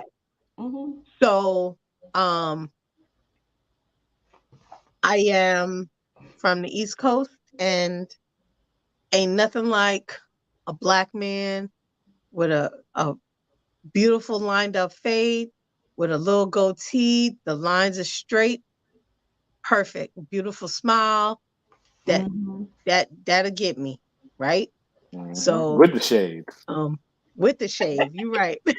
um, but I do believe that, like M3 said, is something that gets you to the door. But what gets you the key to keep coming back is your personality. I don't think it's necessarily all about today. I feel like a lot of women are being overlooked because they're not the baddies with the BBLs and the Yes. fake this and the fake that. But um I do believe that some a lot of women don't look for that. You know, Right. I don't think it's the majority, but I think because of what's in our face, it seems like it is the majority. Right. But then you have to understand that women, why are so many women doing that is because the men are showing them that that's the way to get them. So it's always a cause and effect in what we do and how we do. So if I see all my girlfriends, they getting the BBLs and they getting the injections and they getting ribs removed and they got the snatcher waist and this and that, and they got the dudes treating them like queens. And so I think, oh, and I got this dude on the corner that he nice, but you know what I mean? Like that's what they see is getting their attention. So of course these young girls are going to gravitate towards that. I call them girls because they don't know who they are. They're Right. not confident in themselves. Kim Right. Kardashian don't look like Kim Kardashian. Right. Kim Kardashian went and got a drawing and said, "Make me look like that." Kim Kardashian is not even who she is because Right. that's not how she came out of her mama's womb. So, I mean, we're trying to look like everybody else, but even the people we're trying to look like ain't even themselves. Thank you. So, that's my story, and I'm sticking Yeah, to it. leave Kim K alone, man. Well, That's someone facts brought up right there, Kim K. Queenie. Facts. Someone brought up Kim K. That's the only reason why I'm Leave saying. them I can alone, say man. Nicki Minaj. I can say anybody. I mean, Leave them alone. what, K. Michelle almost died from her BBLs. So, she got them removed, but But now she looked like a Barbie doll. Kim Kardashian does not look like Kim Kardashian. Don't None of them look like each None other. of them look Look like at they Lil Kim. don't. Lil Kim looked totally different than what she looked like when she came out of her mama's womb. Right.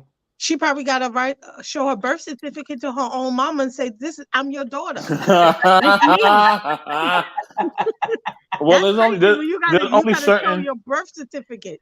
there's only certain men there's That was only a good certain one. men that like the type of women. I'm not that type of man. I don't like the whole manufactured look, but some men like the manufactured look. They like the plastic look. That's Do on them. you like weave? Yo, leave me alone, yo. Okay, I got to get the daydreams question. Who settles more, men or women? Women. Women. I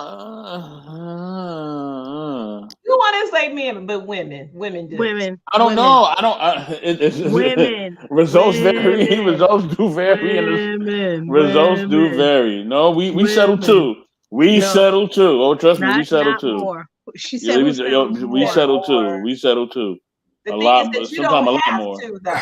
You don't have to settle. Nobody has to settle. It's America. Nobody got to Right. No, settle. you don't You have to know. Okay. settle. Oh, okay. What am I missing? Men typically don't have to because there are more men out here than there are. I mean, yeah, more women. Sorry, more women for men. What is it, 10-1 or something like that? But especially when Yeah. it comes to black men, it's like 10-1. So you really don't have to settle. It's women that are settling.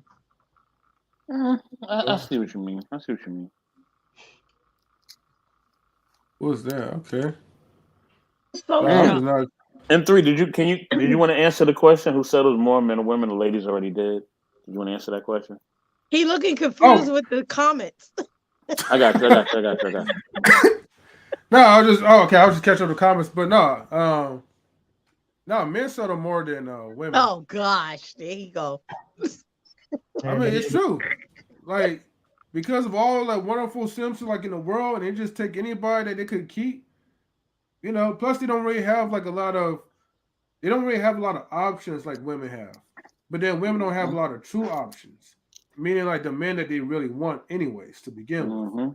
But I mean, both parties they do settle. I still feel like men settle more because in relationships, yes. I mean, how often can an average man, or a below average man can get as opposed to his counterpart?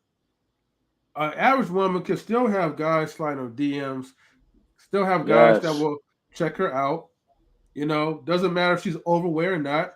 If you pretty or if you have all you have to do basically for a woman, have a good personality. Just smile. And then they'll be flopping all over you and they'll go overboard. Because men are desperate. So, yeah. You say men are desperate or women are desperate? What world men are desperate. These new age men are desperate. Bless you. Men are new age men. Yeah, these new age men, the thirst is real. The thirst is real for them. Super real. But why is that? Why is the thirst so real with men? Because they're overly stimulated. You know what I'm saying?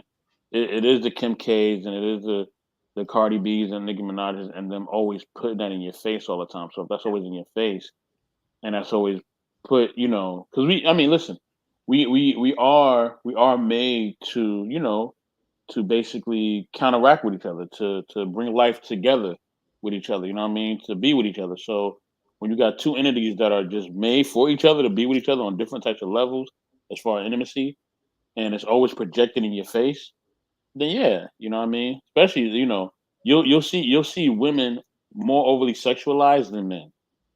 You know what I'm saying? That's always happened though. But now it's even worse now because now you got so much access to it. It's too much access. Okay. So now that it's too much access, people are ODing on it. Imagine people could just, if you can just go to the Playboy Mansion without leaving your house. That's what some of these men are living like. You know what I mean? They're able to see whatever they want, however they want to see it from their home. And that messes with your mind. You know what I'm saying? So let me tell you something what really messes up the mind. Let me go up to Memphis' comment real quick. Okay? It's a lack of control of lust. So let me tell you this. If you compare our sexual body parts to a woman's sexual body parts, okay? Really think about this. Women, they have the succulent lips. They have the pretty eyes. They have the nice, good hair, if they, take care of it. They have the breasts. They have the butt, the hips. They have all kinds of beautiful, lustful, luxurious assets. That makes us go crazy. What do we have to show? Honestly. Let's say we have a six-pack. No. Not as much as you guys have. Y'all have a whole lot. Well, listen. To be fair, we can't tell them what they desire. You know what I'm saying? They only can tell us what they desire. Like we can tell them what we think they desire. You feel what I'm saying? You're getting it wrong, Mr. Best. You're missing the point. My point is, I'm talking about like the things that men desire. I'm talking about the assets that women have, right? Yeah, but they may think we have the same amount of assets, though. They may think that. I'm not saying they're right. No, I know. But I'm telling you, as a man, we don't really have all those assets as you guys think that you have. I'm not telling y'all wrong. Y'all might look at us like in different, maybe you might lust at the ears or the nose or whatever. Who knows? But the thing is, for men, I'm talking about commonly, right? What's always advertised. They advertise if you have muscles, if you have abs, and a good Johnson. Right? But oh Lord. But those are the things that in society, right, is what they advertise the most. When you look at TV, when you look at advertisements, when you look at Instagram. Other than that, I don't know what else can men really have to offer for a woman in the looks department.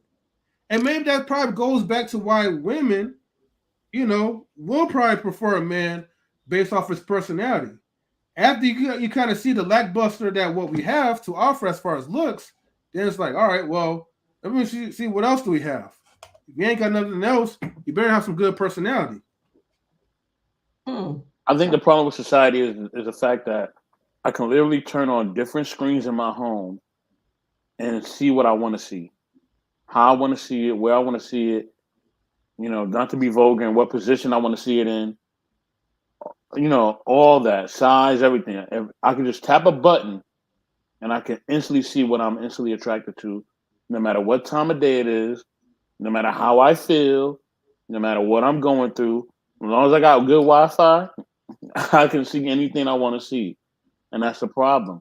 So when people are able to see what they want to see, and don't even get me started on the online dating thing, 'cause that's a whole nother thing that messes with people's mind. This all messes up your mind, and it gives you false perspectives and expectations. You know what I'm saying? You got people, men and women both, who are in it, who are in their parents, basement, thinking that they are the bomb.com because they're getting all this energy. You know what I'm saying? Or they're able to connect with people. You know what I'm saying? More than they would usually connect with them. And some of these people, I hate to say, I'm not gonna say that they're losers, but they have a loser mentality. You know what I'm saying? I believe everybody could be a winner if they want to be, but just your mentality and your spirit. So they have a loser spirit and mentality. So based on that, you know what I'm saying, they have that loser energy. So based on that, they just stay stuck. And I think it's men and women both. We just have too much access now. There's too much access, too many options, and I think that's why we see different things happen in relationships, especially with the divorce rate being completely ridiculously sky high. You know what I mean? Like it's just crazy. Like this, we ain't never seen nothing like this ever. You're like, wait, they got married. They're already not together already. Like, what happened? And sometimes it's a young couple, but sometimes it's couples that's been together 10, 15, 20, 30 years. Now he want to go somewhere else. They have irrevocable differences and all that other stuff. We're like, huh? Y'all leaving because y'all just don't like each other? Like, is that it? It's because we've been told, like I said, we've been told you can do whatever we want, and we're just giving too many options now. People have too many options, especially in I America. agree with that. Yeah, it's too many options. You got Burger King, Wendy's, Popeyes, McDonald's, all on one block. Well, because you had the whole, because you have this whole the the woman's movement and things like that, and so be independent. Like I said, that's what my father used to tell me: just be independent. You don't need a man, and blah blah. You know, gosh, I hate to say it, but some of the stuff that Kevin Samuels says sometimes I totally agree with it. My husband and I had this discussion. He's like, how can you? Kevin Samuels is sending you women back 40 years, but it was something like, but you got to see it from his. I understand what he's saying. I get exactly what he's saying. And I don't think he says it in a manner sometimes that, sometimes it's just harsh and mean and vulgar, and I think sometimes he come at certain women who just actually have like real questions for him. He just goes after them the wrong way. But some of the stuff that he says sometimes I'm thinking, well, he's telling the truth. It's you got to be hard sometimes on some of these on this generation, and I like people don't like to hear me say that the generation, but you got to be hard. You have to be harsh because some people only get it when it comes to them in a harsh manner, right? You can tap them on the head and you gotta listen, and they're not hearing you. And then sometimes you gotta be hardcore with it. And sometimes he's hardcore with it, but I agree with some of the stuff that he says. I'm not a Kevin Samuels fan because I learned a lot about Kevin Samuels. But I used to actually see Kevin Samuels when I was in the fashion industry. I used to see him all the time. Oh wow. The reason why people are asleep though, Sister Sunny, is this. People are asleep because we all are desensitized and we all are infected by the American fantasy. You know what I'm saying? The American dream. We all are infected by that. Everybody is. Yeah. So we all have delusions of grandeur, as BZ was saying. We all have that in some sentiments or another. You know what I'm saying? Whether we believe it or not, we all do have it. You know what I'm saying? So I think because we have these lofty expectations, every last one of us, you know what I mean? I just expect to get up and instantly be able to get up and just have Wi-Fi, and then my computer seamlessly works and all my food is just going to be right there and all that. That's delusions of grandeur. You go to another country, that ain't happening, brother. You know what I'm saying? That's not happening. Go to these third world countries and see what's gonna happen with you. You know what I'm saying? So I'm desensitized too. We all are. You know what I mean? We all get mad when we go to the store and they don't have one item that we always get. Now we want to tear up the whole store. No, I don't want to drive to the store that's 10 minutes away. Why you ain't got it? We all go through that. It's a So system because of that, entitlement, yeah, we have a sense of entitlement. So because of that, this spills over into our dating life, and it's all bad. And he's trying to wake people up, but it's hard to do that when they feel like, why can't I? Because I'm an American. That's what we all feel. I can do that because I've been told I can do it, and I feel like I can do it, so I believe it, even if I'm wrong.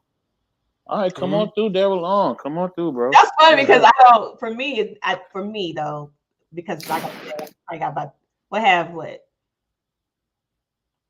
15 years on you, I guess. Okay. I don't. I don't think I've ever thought about it that way, but because I wasn't raised in the social media, because social media plays a large part. It's killing us. It is. It's killing us. It is. It definitely is. And I'm sorry. I'm sorry. I'm sorry. I was gonna say I was just answering the person's question. Yeah, we're gonna make this like a open panel. Give me about a few minutes so I can post like the link. Real quick. Sonny, do you have like enough time? Yeah, I got another hour. Okay. All right, we're gonna bring y'all up, and then that way you guys could ask any questions and join in this topic. You in the East Coast, Sonny, right? I am. Okay. Yeah. Nice. What's up, East Coaster? I submit to my husband because he said, "Well, you can do it till 12 o'clock." 12 o'clock. I was thinking we'll try to keep up that late, but all respect to him, though. Yes. Okay, Memsy and Daryl, I'm going to send a link to you guys in just a few minutes. We'll do that right now. Okay, Sophia, I was just making sure because, you changed your name, so I gotta be cautious, though. Like the new name change too, just a splash. Okay. Splash, that's cute. Hey. No, what were you saying, Queen? I'm sorry.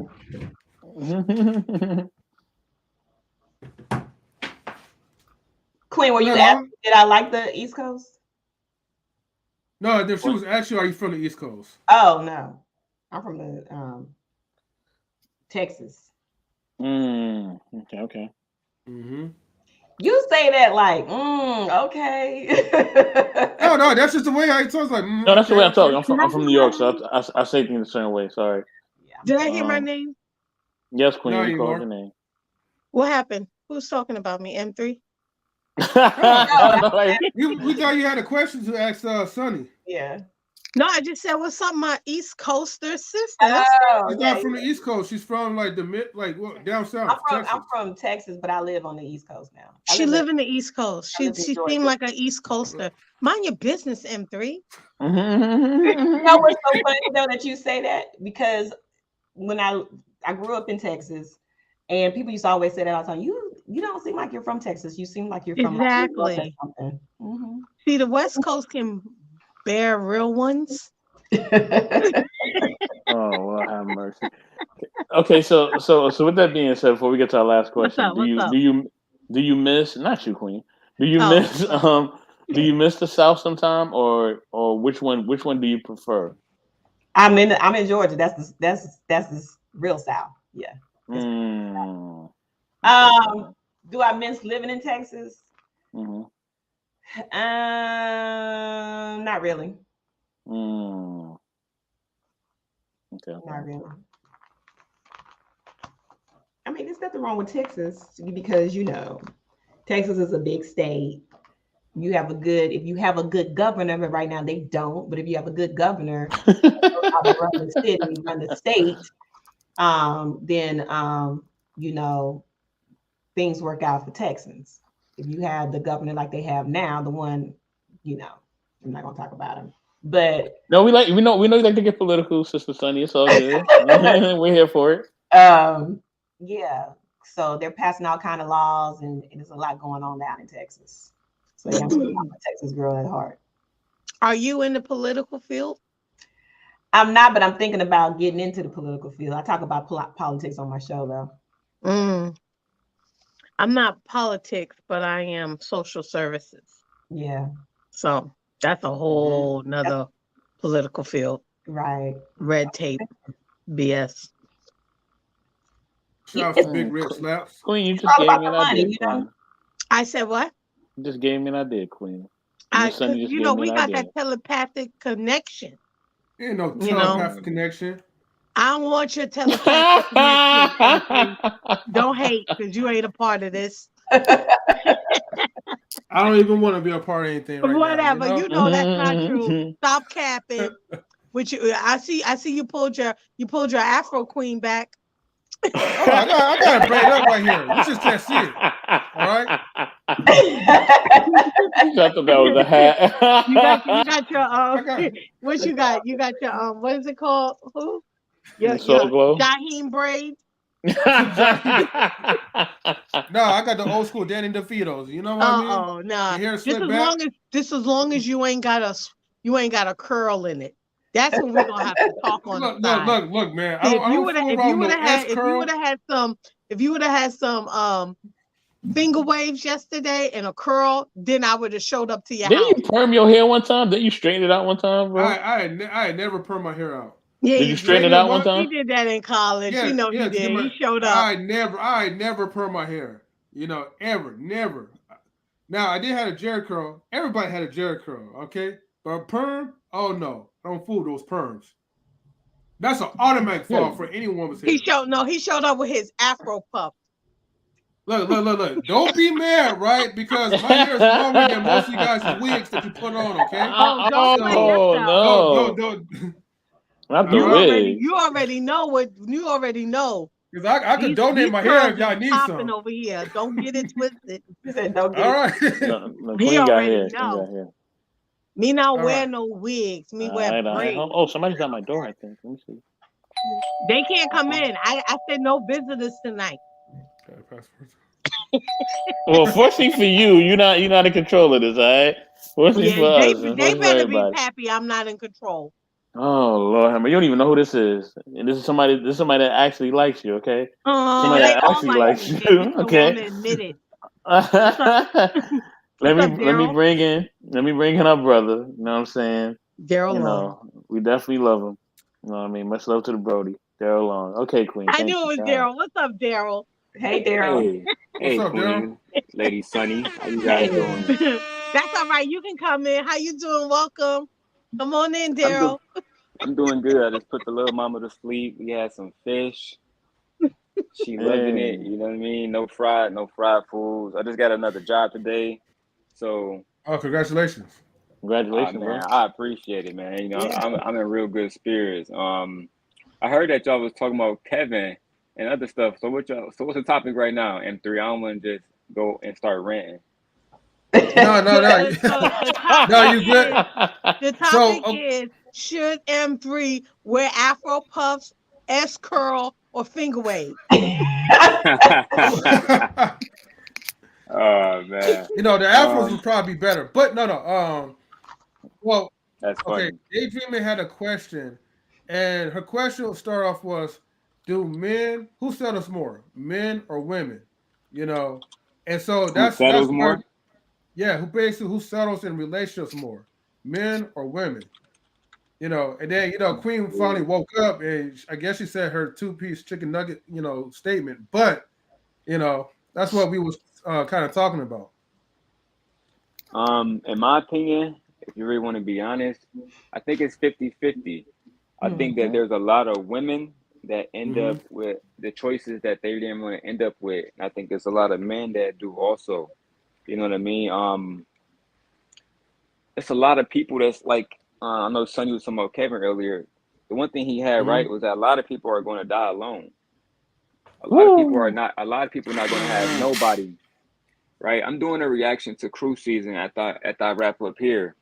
They just dropped a video where a woman admitted to cutting off her soulmate, a man that satisfied her in every section of her life, because she met a man who had more money, and then she ended up divorced. Dude got her pregnant. Apparently, he wasn't rich enough to take care of the kid, et cetera, et cetera, et cetera. So what I end up finding is, right, a lot of like on some real shit, M3, a lot of people say that they want certain things, right? Men want the kind of women that they don't attract. Men want the kind of women, not all men, but a lot of them want the kind of women that's not good for them, right? I have been one of those type men my whole life, right? Because I'm handsome, I attract beautiful women all the time. But it's clear that they all not down for you. So what end up happening? Some men end up scorned.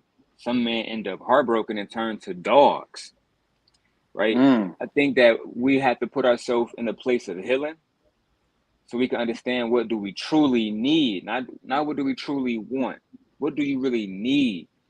And for me, it's all about, as I said on yesterday's show, I need respect, I need honesty, and I need it got to be genuine, it got to be real. And I think that's the big problem in this space of just dating all together on some real shit. A lot of women, just like that woman, they don't care about, like, if you say what do a man bring to your life outside of like economics, a lot of people from my generation and younger, they don't know how to answer that question. They're gonna say generic shit, right? They're gonna say, I want happiness and I want a man who do A, B, C, and D, but they're not they're not allowing men to court them who are doing these things. They only want men of, let's say, a certain status. And it's usually because they have yet to date men of that status to know they're just like the rest of these niggas. And to me, I think that's the most interesting thing about the whole thing. So to answer the question directly, I think that we all settle. If you want to call that settling, right? If you want to call, I didn't get the baddest chick in the class, but I got the girl that made me happy. Every time I came home, I had food on my plate, right? I get off work, my back being rubbed without me having to ask. You know what? I'll take the less prettier girl if she can actually be submissive. I'll take the less prettier girl if she can actually be respectful and be loyal, right? There's something that my father's always teach me. If a woman want to be spoiled, she got to be loyal. It's really just that simple. So, like, I'm in a can you space. say that one more time, bro? Please say that one more time. No, yeah. My father always told me, because it's a lot of conversations about money these days on YouTube, and like, truth be told, like, I'm super straight. And at the end of the day, my father always taught me that if she's not loyal, she don't deserve to be spoiled. If you want to be spoiled, you got to be loyal. Why am I everywhere else I go and I spend my money right best? If I go to the gas station, I get 50. I get what I'm spending my worth on. You get what I'm saying? If I want to go and buy a dashiki, whatever it is, I'm getting my worth. If I'm spending my money on you, what am I getting in exchange? That's the thing, because everything is transactional. We try to act like everything is not transactional, but everything is transactional. What am I getting for entertaining my time with you? Not just the money. What am I getting in exchange for my time? Am I getting disloyalty? Am I getting a woman who want to compete with me instead of working with me? Am I getting somebody who's going to be dishonest? Not just with themselves, but everybody around them. These are the reasons why so many of us end up alone. And you see a lot of men out here, they are, I don't want to use certain words, but they tricking, right? And they tricking with women who are in the business of putting themselves out as women who can be tricked on. They're not working on fostering relationships. And this is another thing I'll say. There's some women that they standards seem high, but the moment, like, $100 ain't shit to me. $205 ain't shit to me. And best know enough that I'm like, my family, we all take care of each other. So it's all money in around here. You feel me? Shout out to rest in peace, Nipsey Hussle. All money in. So at the end of the day, it's just like, you meet a lot of people who less focus on fostering relationships than anything else, my brother. And that's why they be alone. All right, thank you, Daryl. Thank you, brother. Thank you. I got her to bring this person in because I know this person's been waiting patiently. Definitely. You know what I mean? Got to bring in our sister. You know, she got a silencio on. I see it. She's smiling. I see it. You know what I mean? Nice microphone, too. Very cool microphone. You know what I mean? Got to let her in. Silencio's on sale. Okay? You know what I mean? Remember, Marcus is, going to pay 15%. Put in hashtag Marcus the Rookie. He will cover that 15%, all right? Yeah. You know what I mean? Got to bring in. Real talk with Mimsy Limbs. What's going on, Mimsy? Hey, man. I'll bring you up here, Hey. Mimsy. What's up, everybody? There you go. Hey. What's up, Mimsy? I've been watching your show. I enjoy you guys. Oh, thank you. Yeah, and we always enjoy like your company as well, whether it be in the chat or up in the panel. But for you, thank you for tuning to the panel. Much love, sis. How you guys doing tonight? Good. We are doing well. Yeah. So, you know, we're at the We point all right. where it's like, no, she's all right, but we are blessed. Okay, Mhm. but yeah. So you know, we're just you know, this is like a live talk with Sonny from Don't Tell Me, Tell the People. Make sure, and I forgot to do this in the beginning, but make sure everyone to tune into her YouTube channel. Like I said, Don't Tell Me, Tell the People is the name of her YouTube channel. If you have not subscribed yet, please do so. Go now and subscribe. You know, open a different tab, click the subscribe button. Mr. Best, do you mind if you post a link? Yeah, I got it. Thank I you. got Thank it you. either way. Yeah. Oh, you got it, D? Okay. Oh, Thank okay. Thank you, Daryl. Appreciate it. Thank I want to He's really good respond. about it. I want to respond to Daryl, what Daryl was saying, because I think Sure. that I think what's happening is a lack of self-love in this realm of society right now, because this is why a lot of relationships or people are seeking out certain types of people. It's all shallow, it's all surface stuff from what I'm understanding how you're putting it out there. So that's a lack of self-worth, right? Lack of self-esteem, that you I have to agree. seek out someone because of their image and not because of who they are. That makes sense? It does. Yes, it does. That's it. That's all I wanted to say. Okay. And And then I when 1,000% comes, agree with that. Mhm. 1,000%. Mm-hmm. That's what's Yeah. going on a lot, you know. Yana Van Zant said something that was really wise. I suggest everybody go listen to Yana Van Zant. Very wise lady. A lot. I learned a lot from watching her shows when she was on. She used to make a statement, you know, I can't give you anything unless my cup is full, right? So whatever's running over my cup is what I can give you. Other than that, if my cup is not full, I can't give you anything. So if I'm not loving myself, if I don't love myself, believe in myself, I can't really give you anything.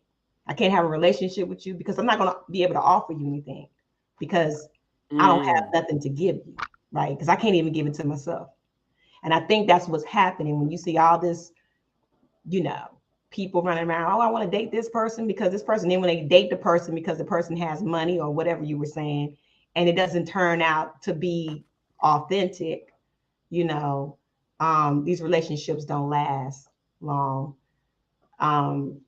You know, Mr. Best was saying it earlier, that people get married and they used to, these relationships, marriages that been together for 15, 20 years, and then they turn around and they get divorces. Well, they never really loved each other in the first place, because usually marriages like that, they stayed together for the children, right? A lot of the times that's what it is. And then they divorce after their kids get older, or they say, I can't deal with it anymore because they're not happy. They never were happy. They were not happy in the beginning, right? So that's why that happens most of the time. A lot of those relationships stay together for children. Or, you know, like Jerry Jones. You know who Jerry Jones is? Jerry Jones was the owner of the Cowboys, right? So his wife was leaving, right? So his wife, there was a rumor when I lived in Dallas, there was a big rumor that, you know, Jerry Jones goes out, he dates these younger women, and his wife date other men, right? And I used to see Jerry Jones out and about, you know, with younger, like 20-year-old girls. Okay. He's a billionaire. So, but he's not gonna leave his wife. He's not gonna leave her because, and she's not gonna leave him. because he knows it's cheaper to keep her. You know what I'm saying? So he's gonna go out and have his fun, and they're gonna go to the little galas together and act like everything is cool and grand. But they have too much. He has too much money tied in, and she can get half of it. He's not going to leave, and he's old. I mean, what is Jerry Jones, about 70 something years old, 80 years old? Because back then he had to be in his 60s, early 70s. When I lived in Dallas. But I mean, people stay in relationships because they have too much money, they don't want to lose it, right? Or because of children. And then when the children get old, that's when they leave. They're not necessarily happy in those relationships, because if they were good in those relationships, they wouldn't step outside that. They wouldn't cross those lines. I don't know why I just started rambling, but I'm just saying. Oh, you're not rambling. You're just speaking facts and putting things to life. I mean, to the light. So yeah, so basically, it's a lot of self-esteem issues going on, a lot of lack of self-worth and a lack of self-love. When we did the question thing on the live the other night, that the ladies panel, and I can't remember the exact question. Oh, what do you regret most in life, or something like that? My question came up, and I said, not loving someone that didn't love me. Right? Major facts. Okay. I love someone, and you know why that is? It's because I didn't love myself enough to understand that I'm loving someone that doesn't love me. So I had to love myself. I didn't love myself enough, so I dealt with somebody that just, and when I learned to love myself and be okay with me and love myself and treated myself like I put myself on this pedestal, right? And made sure my cup was full and I had enough for it to run over. And that's when the universe said, there you go. This person been right here. This is who I've been holding for you the whole time. There it is right there. And that's what happened. And I knew within the first date, I knew this is the man I'm going to marry. Wow. That's sweet. Yes, I'm glad that you're back. Oh, I never went anywhere. I was listening. Okay. Mamsie, do you have anything that you want to add to it? Any questions that you want to ask Sunny? It could be anything. No, I'm definitely gonna subscribe to her channel. The first time I ever met Sunny was on Ladies Night, so I'm very excited to check out what Sunny's got to say. I love supporting everybody here. You know what I'm saying? But no, nope. I don't know. What's the question? I have a question for you. How do you like living off the grid? Oh man, I wish we could officially say that we're off the grid. Okay. Do I like it? It is not easy. Yeah. It is not easy, and we're definitely taking it back to basics, and it's rough. I love it. I love it. I really do. I hate a lot of it. I really do. I hate a lot of it because it's hard, right? If we're going to be real. But I love it, man. I go outside and there's no traffic. It's a small town. The town is boring, which is the part of the things that you don't always like. But no, I think it's really nice. I've had a lot of personal growth here, living out here in the sticks. I've come closer to the Almighty. My husband and I have become stronger individuals and become stronger as a couple. And just it's been an amazing journey out here. It's definitely not for everybody. I can see why the country folk back in the day went to the city, and I can see why the city folk nowadays are going to the country. That's so right. to be away from all of that city wickedness, with our 3 kids, it's really for them that we're doing this, to be away from all of that wickedness and temptation out there. That's really what it is, for us to set them up right? With their Right. home and their property and their goods and their livestock and their fruit-bearing trees and all of their things, so that they don't ever have to go and work for anybody. They can set up a farmer's market if they want to do that. They will know life skills, how to make things for themselves, you know, and just be very, very self-sufficient, Yes. self-sustainable. Yes. You know the words. Yeah. But yeah, that's the goal. I love it. I think it's really nice. That's a beautiful thing. When you talked about that, and I was like, she lives off the grid. You was like, I live out here in the country. And I was like, man, that's what's up. Lindsay, I appreciate your transparency. I think Yeah. the biggest thing for me with people is transparency. If you ain't transparent and you feeding me a lot of wishy-washy stuff, I can't. I just can't deal with you. Like I can't. Which is why I don't speak to a lot of people who are related to me, because they were just wishy-washy. I can't do it. Like, give me the truth, the honest truth. It's real talk with Memsy Limbs, right? So if I have to try to keep it real, and honestly, one of my favorite pastimes is making people feel uncomfortable. So if we can keep it real and we can make somebody uncomfortable along the way, bro, we did it. We won. All right. So I think it's beautiful. You know, I gotta say something about transparency, right? Because that's what I enjoy the most. Okay, see, there's a reason why, you know, we're interviewing women like Sunny. We have people that's on this panel right now. We have people like Daryl Long. It's because you guys are like the most transparent people. And I'm not saying this because I'm not buttering nobody up. You already know my style. You know, except for Queen. Well, no, Queen's a little overly transparent. Sometimes we gotta censor her. You know what I mean? We do. Call the police. But I'm about to get some dogs soon, though. So don't worry, man. I think that it's beautiful to have somebody be so incredibly supportive and be part of your team. I'm talking about Queen specifically, because she's here every single show. Thank you. Can you let them know? I see it, you know, and I think it's cool. I'm not even part of the crew, the team. I don't even want to be part of the phone call. You see, I thought you were. Nah. I'm just here. I'm a rider. No. Well, I see it. Thank you. I appreciate you, Mim. My hair is thinning out enough. No. You ain't got no hair, Mr. Best. I got hair. Right? You got a fade. You ain't got no hair. Let it go. It's good. My fade is good. I'm still in the building. You know what I mean? Hey, look, if y'all want some hair, man, I got y'all. Okay. Thank you, MP. Thank you. No problem.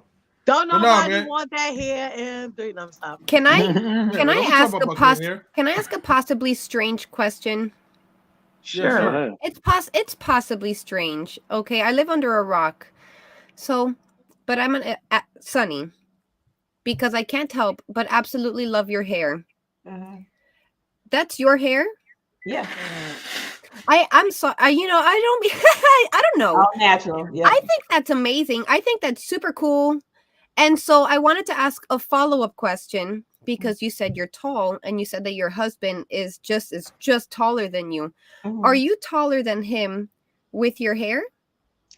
I might be the same height as the him same with my hair. Okay. My mom is a tall woman. She's taller than I am, and she likes to wear her high heels. And for some reason, she's always dated shorter men, so she had to stop wearing her tall high heels and go down to low heels. You know, but she would still be taller than her men, you know. But I think I love your hair. I think your hair looks beautiful. Thank you. I was mentioning in the comment earlier that like natural beauty is where it's at. And so like you're beautiful. I love you. You know, I think look at natural beauty over there. Hop over, Sunny. No. I don't know what that was. You look like Jesus. You like Jesus. What happened? Looking like I'm sorry, Lord. Can we do it again? Can you just show it? It'll always be your people that put you down, but your head. Can we just see it one more time? No. Okay, hold on. Y'all ready? I'm ready. All right. Everybody stare at it. Look. There you go. I You know it's hard out here for a pimp. I keep telling him he's a pimp. You know he is. Yeah, right. Hey, well, no, I'm not no pimp. All right, you know. Nationwide. Someone called him Cat Williams on the other stream. Cat Williams. Cat Williams. His name is M3 Zizzle.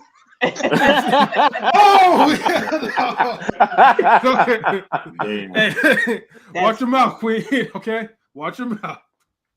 Oh man, that's hilarious. Yo, you crazy for that, man. Black Jesus. Why you look like your hair? Where you do? The wind? Why you?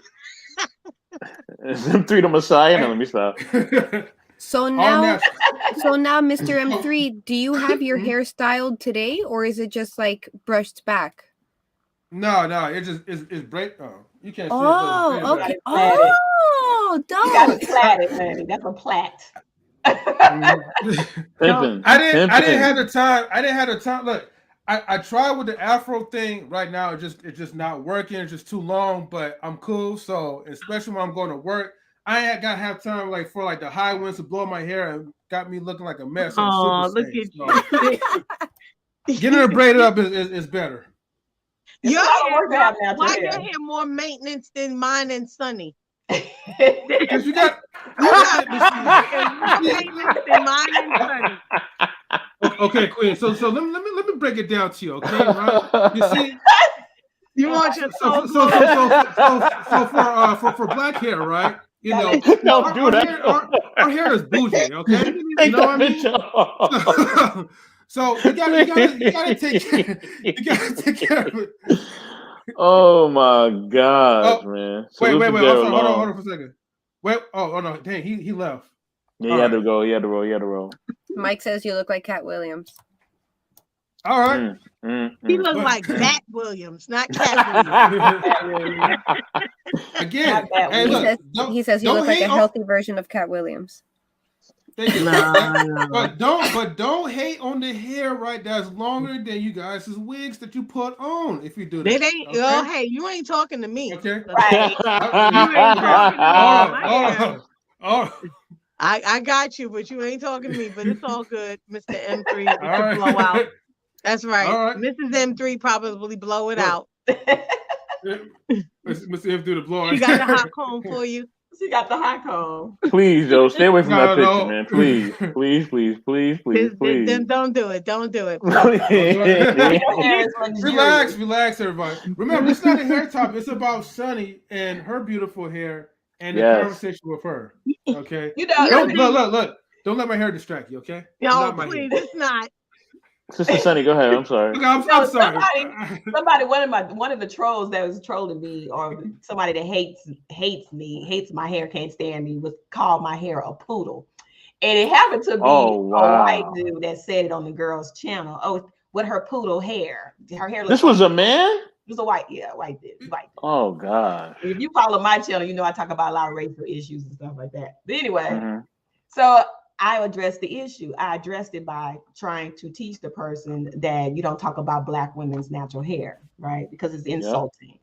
And Black women have gone through, just recently here in Georgia, we had I think it was a congressman or someone in this, I think it was a congressman that actually voted down a bill for women wearing their hair natural or with braids, Black women wearing their hair natural or braided up. Yes, I heard they weren't trying to hire us if we had like dreads or certain things. Yeah. Right. And even in 2022. So this happened last year and I had the conversation. We talked about it and someone else was on my panel and they were just going in on this person. But it's an insult to talk about Black women's hair. I mean, it's our crown, it's what we know. And so, you know, I used to wear hair weaves and wigs and stuff there back in the day, and I just stopped doing it because I'm like, what am I doing? Like, why am I losing myself? And why am I, you know, doing this? Am I doing it because I feel less than? Part of that was because I felt less than. I'm gonna be real honest with you. And so when I took out the weave and, you know, stopped wearing the wigs and stuff and just went full natural, it's a hard thing for people who wear weaves all the time and been wearing it for years because that hair becomes a part of you. right? And once I took it off, I just felt relief, like it was just something off of me, right? I was like, oh, I'm not gonna do this anymore. And it was those moments like that I started feeling, I started loving myself. You see what I'm saying? I started loving everything about me. My cellulite, my big lips. You know what I'm saying?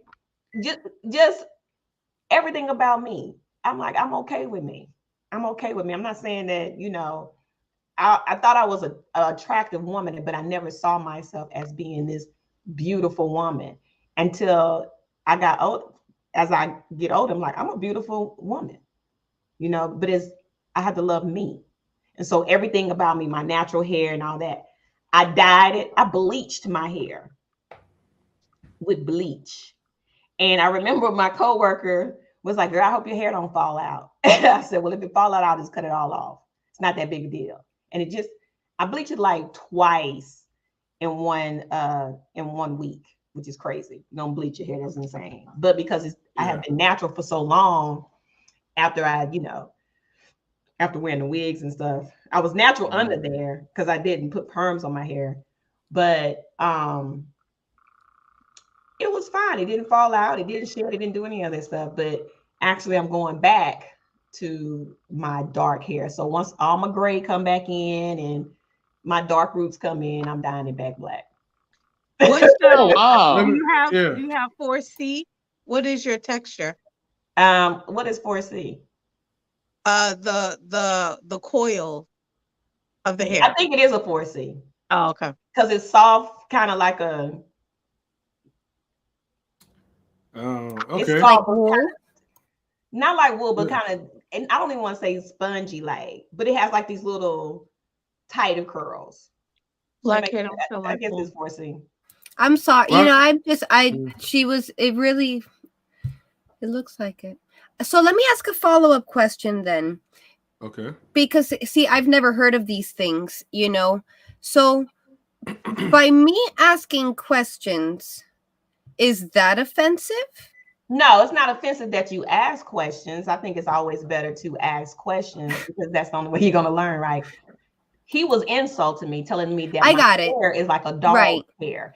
And the crazy thing is he sits on the Black woman's panel and they were like, well, you know, poodles have good hair. They have pretty hair. Your hair just looks like a poodle. What's wrong with that? I'm like, you're comparing a Black woman's hair to a dog's hair. And they probably have weaves in, right? I don't know. She's a avatar. So you don't know what she looks like. So, and I'm like, I don't even know what you look like. See, my thing is normally when people hide behind avatars and you dog people out constantly, you talk negative about people, most likely you're not attractive. 9 times out of 10, you are not attractive. 9.9 times out of 10. Getting in. Let me say this, Sonny. I'm not 1% though. Well, definitely. Oh, salute to Von Eric too. My bad. Von Eric. Oh yeah. Where is he? Where's Von Eric? Oh, Von Eric. Good. Yeah, good to see you, my brother. Sorry I missed you. Okay. All right. So well, damn, Anthony, you see why I'm happy to be home? Hey, well, welcome home in our network. Lady Sophia, you're always welcome to come up if you want to. Always. Okay, so Sonny, when I first checked out like your YouTube channel, and in one of the thumbnails, because I was like, man, that woman looks so familiar, but at the time I couldn't really think like who she was. I know I subscribed to you, but you know sometimes we forget to hit the notification bell. So I was like, okay, this time I make sure I hit it to like, oh, so that way I see your content. But when I first saw the thumbnail, and you had like a nice size like afro. What's up, Mike? How you doing? Yeah, like a nice size like afro. I was like, hey, like this woman is very beautiful. Now look, I'm not flirting with you. I'm just saying, you know. But I see the beauty in most people when they go natural. That's my point. The things that most Black women, well, no, not even Black women, most women are insecure about, like the lips, the eyes, the eyebrows, the nice like spongy hair. Like to me, like those are my favorites. Like That's me personally. I can't Right. speak for everyone, but I do know that when me and my friends, when we do have a discussion, we appreciate the natural beauty as opposed to the makeup, as opposed to the perms and the wigs and stuff. I mean, look, you know, if y'all want cosplay, that's fine. You know what I mean? But I feel like being natural is bringing out the beauty in the person because it exudes confidence. Same thing that you enjoy us based off our personality, and most of the time when you're talking to a confident man, it turns most women on. That's the same thing for us. Like we want a woman who's confident, not arrogant, but confident in her own skin and beauty. And you are a beautiful woman. Well, thank you I so just much. want to let you know. You know, look. I was gonna say that the hair issue is so bad that Congress had to pass the Crown Act so that Black women wouldn't be discriminated against at jobs and getting hired or getting raised up at jobs. So it may seem like it's a small, minute thing, but it's a very touchy subject because you're not taught as a child. You know, my hair is very coily, so a lot of people mistake me from growing up for being like Dominican or Puerto Rican, and so it was hard. Even in that, people may say, "Oh, what's wrong with that?" And I'm like, "But I'm not. I was a Black little girl, and I was being told that I was claiming the wrong race. And that was traumatic for me growing up. So I told my mother, put a perm in it or put my hair in braids. Like I always had my hair braided up in cornrows or in a perm or in a ponytail. I never wore my hair down, even up until teenage years. It wasn't until I went away to college that I actually embraced my curls and was like, wow, I got some nice curls. Right. And then I remember my roommate was a hairdresser and she was a white girl from Virginia. And shout out white girl from Virginia. And she worked in a very upscale, snooty area hair salon. And she was like, hey, I want you to come in and be a hair model. And I was like, okay. So of course I brought all my own products because I was like, they're probably not going to have the right products for my hair. Right. And I literally felt like a circus freak in a circus. Like all these people were coming up to me going, oh my gosh, that's your natural hair? Oh my gosh, it's so soft. Look at the curls. They're spirals. Oh my gosh. You didn't do this to it? No, I just wet and go. Oh, you don't have no product in this? This is not a perm. I'm like, no. Like, and I was just like, what's wrong with your coworkers? And they were like, don't ever do anything to your hair. Your hair is so beautiful, to the point where 3 other stylists wanted me to be hair models. I loved it because I got free hair colors and cuts, you know, but still I felt like, so you're saying a Black woman can't have soft, coily hair, you know, Right. it's gotta be thick and bushy and, you know, rough. Like it's stupid. It's like it's either nappy or not. Exactly. Or it's not yours. Yo, what is the Crown? What is the Crown Act, bro? It's a Congress so that Black women wouldn't be held back from getting jobs because of what grows out of their head, their hair. So like they were saying like that their hair had to be braided, right? No, their hair had to be straight. Oh, it had to be that's even more offensive. They didn't want their hair to look like Sunny or be curly or braids or you know, African hairstyles or whatever, that they can't be discriminated on. Just like your natural hair, however it is. Pretty much. Yeah. I got it. Because them is unkept. To answer K. Marion's comment there, it said, you know, imagine your grandkids with curly hair. Funny enough, Mike, actually, when I met him, he actually has shoulder length hair, hadn't cut it in a very long time, and it was super curly. So he let it grow over the years out here, and I used to have to try to comb it out, and it would it'll turn into one solid lock. It was hair. What a nightmare. Oh man. I wish I had a picture here. And on my you desktop. could even take care of it. Like, I've combed it and brushed it and put products in it, and it just won't stop locking.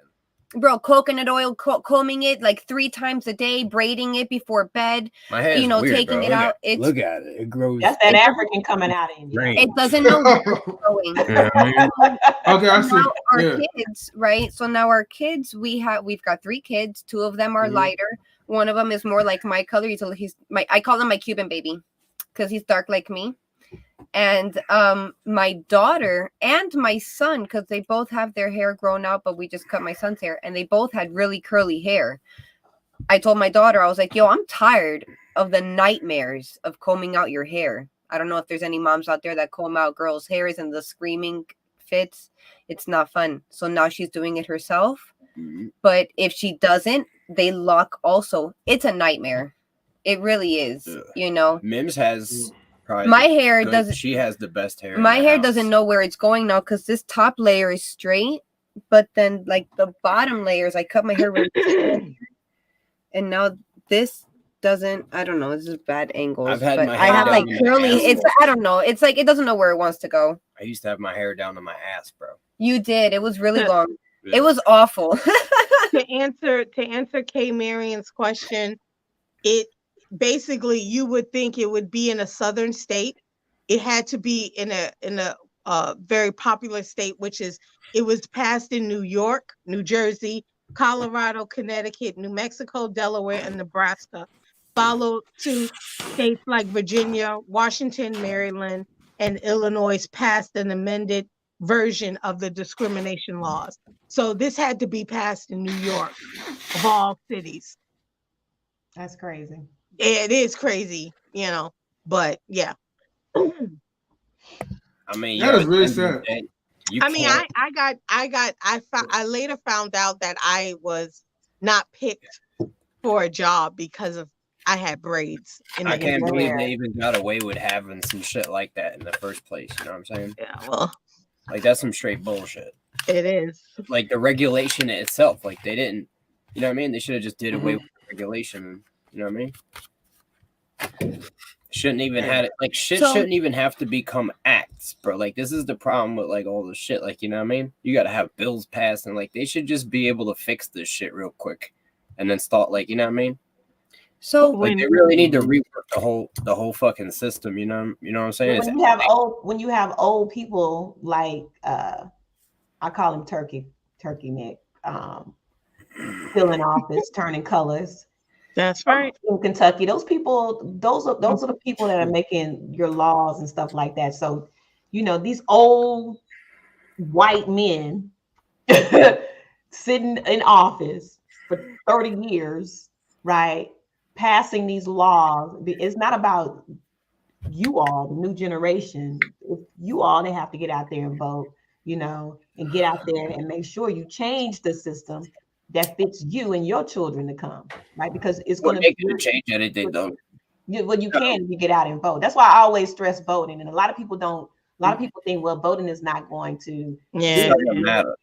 But it does matter because Black people choose presidents, right? Thank you. I mean, yo, you gotta realize like But Georgia changed, right?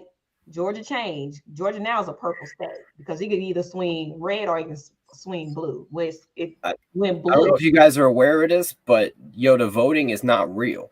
You know what I'm saying? Like it's not actually a real thing. Like there's people that, you know what I mean, control this country and all the other countries, and they basically control what happens, and they just put on this show for us to watch to make us believe that we have freedom, but we don't. So Well, I mean, So wait, you can say that, but when my No, I can ancestors prove were it. in, If you hold have on, enough when my time. ancestors were in chains, voting did help us get out of those chains. right? So No, you can say what you want to Right. say, It but wasn't you know, voting. voting They just does decided help. to enslave everybody. They made Voting a new does system. help. Hold on. One at a time. I kind of hear to be honest with you, unfortunately, I do kind of. Okay, look, I'm just gonna flat out say this. In some cases, how I feel, I kind of agree what Mike says as far as with the voting thing. Sometimes I feel like the voting thing is rigged. Even though I still get out and vote, but I do have like this like conspiracy mindset. Whereas like I think that when people do vote, some of the people, if they really don't want this person in office, they'll do whatever it takes to rig the ballot. You know, I mean, look, I mean, you can't really believe everything what Trump is saying, but there's some things that he did kind of call out, which I'm like, well, it's questionable, but maybe it's probably possibly true. I don't know, but that's what I kind of believe. I don't discourage nobody to vote. Vote however you want. But right, I'm gonna say this because I have a political show. I'm gonna always go out and exercise my right because my ancestors died for me to get out there and vote. And you can think whatever you want to think because that's your freedom and that's your choice to do so. But because people died for me to have the right to go out there and put my name and put my vote in for whomever, I'm gonna say this. Real talk, I kind of understand what you're saying, but at the same time, if that was the case, Obama would have never been president. And I'm just gonna leave it at that. I just would have never got a black female president, vice president either. Obama was actually placed in power for a specific reason. Okay. I don't know if you realize, like Obama was Boule, 100%, and he's a 33rd degree master Mason. You know what I'm saying? They put him in there because this is what they want. So you believe in that Mason stuff? No, it's not that I believe in it. This is a fact. You have to really understand. My grandmother was an Eastern Star. All right. And her father was it was part of that, was a Mason. Because you can't get in, you can't be an Eastern Star unless you're that's why you believe what you believe. That's not why I believe what I believe. Because I don't follow those. I'm not a religious person. So and I don't do all of that. But I voted because I know for a fact that black people died. Why would you sit there and be like, I'm going to vote? I believe in Masonry, but you just said that your grandpa was a Mason. Because she was an Eastern Star. That's what I'm saying. Her father was a Mason. So why was you trying to say that it's not a believable thing? No, I never said it wasn't an unbelievable thing. I said that's your choice to believe that. And I said you don't believe that it exists, even though you know that it exists? I know that the Masons exist. I know that it exists. You already know what I believe in it, but I'm going to shoot. I'm still going to go out and vote. So come on the voting, this is how I see it, right? I don't vote. I choose not to vote. And so, but because the way that I see it is, you've got two heads leading to the same beast. And I don't trust that system, right? Because I am a spiritual person. I put my faith completely in the Almighty, and I can see through what everything, is what's happening. Can we play a game for a second? I'm going to take a puppet and put a puppet on my right hand. And then I'm going to take a puppet and put it on my left hand, right? And I'm going to tell you, go ahead and vote for which puppet you want to win the election, right? But who's got the puppets on the hands? You know what I'm saying? That's the problem. We don't know who's got the puppets on the hands. Which let me get in this, family. Let me get in this, family. You don't have to be disrespectful. Let me get in this, Queen. Stop. No one's being disrespectful. All right, let me say this, Queen. Let me say this real quick. Okay. The thing is this, right? I do believe that we have been. Let me use an example, right? If I have an ant farm, I'm not letting the ants take over my house. Okay? If I have an ant farm, I ain't letting the ants take over my house. I may give them certain privileges. Okay? I may buy them certain little trinkets. All right? But I'm not letting them take over the ant farm. So I think that's what we got to see. Like, they'll never let us completely take over or have, how did Chris Rock say it? For certain people, the sky's the limit, but for us, the limit is the sky. Right. You know what I'm saying? Like, right. I'm just keeping it 100. We know what it is. We know the system is rigged. We know that already. Like, that goes without saying. You know what I'm saying?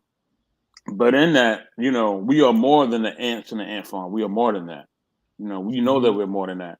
Even though we may be treated as such, we know that we are more than that. And we need to continue to strive to be more than that. So I do understand what Sister Sonia is saying, but also understand what Mike is saying, because the system is messed up. You know what I mean? It is messed up. It is a game. It is a chess game. It's not checkers. Okay, it's a chess game. Right. And you got to understand how it is played. You know what I'm saying? You just don't give up. Yeah, don't give up. Don't give up. Don't give up. No, I'm never telling people to give up. I'll never tell people to give up. That's why I say we're more than the ant farm. You know what I mean? Because that's to inspire you never to give up. Inspire everybody never give up. The only thing is this, even if you look on YouTube, right? If you look on YouTube, right, you have certain people who move in YouTube a certain way, right? Certain people may not like the way they move, but if they are a bigger YouTuber and have a bigger platform, Did you? you know what I'm saying? What up, DJ the King? You know what I'm saying? It's like me and them three trying to go after the Breakfast Club. We ain't gonna win. We ain't even monetized yet. You know what I'm saying? We understand where we're at. We're not even mainstream.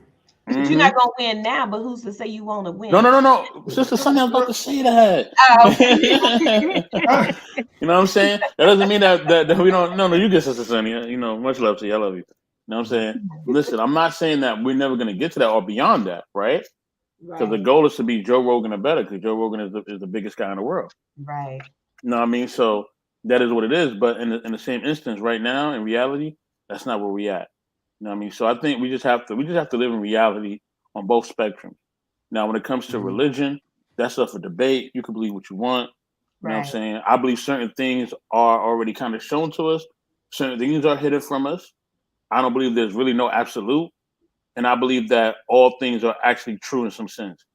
I believe Islam is real. I believe Christianity is real. I believe Confucianism is real. I believe all aspects of religion is actually real.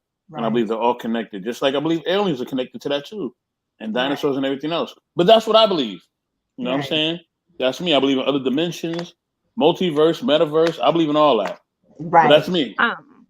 I do want to say, Sonny, I do plan on going to your page and just getting more into the political realms of things, because I think as much as,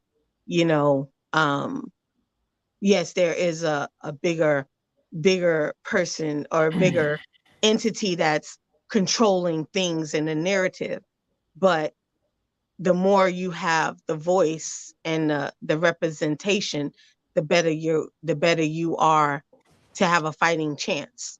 And we can say what we want to say, but unfortunately for me as a Black woman, I have to have bills and things passed to be respected, to be walking into a room and being my natural self and nothing being held against me.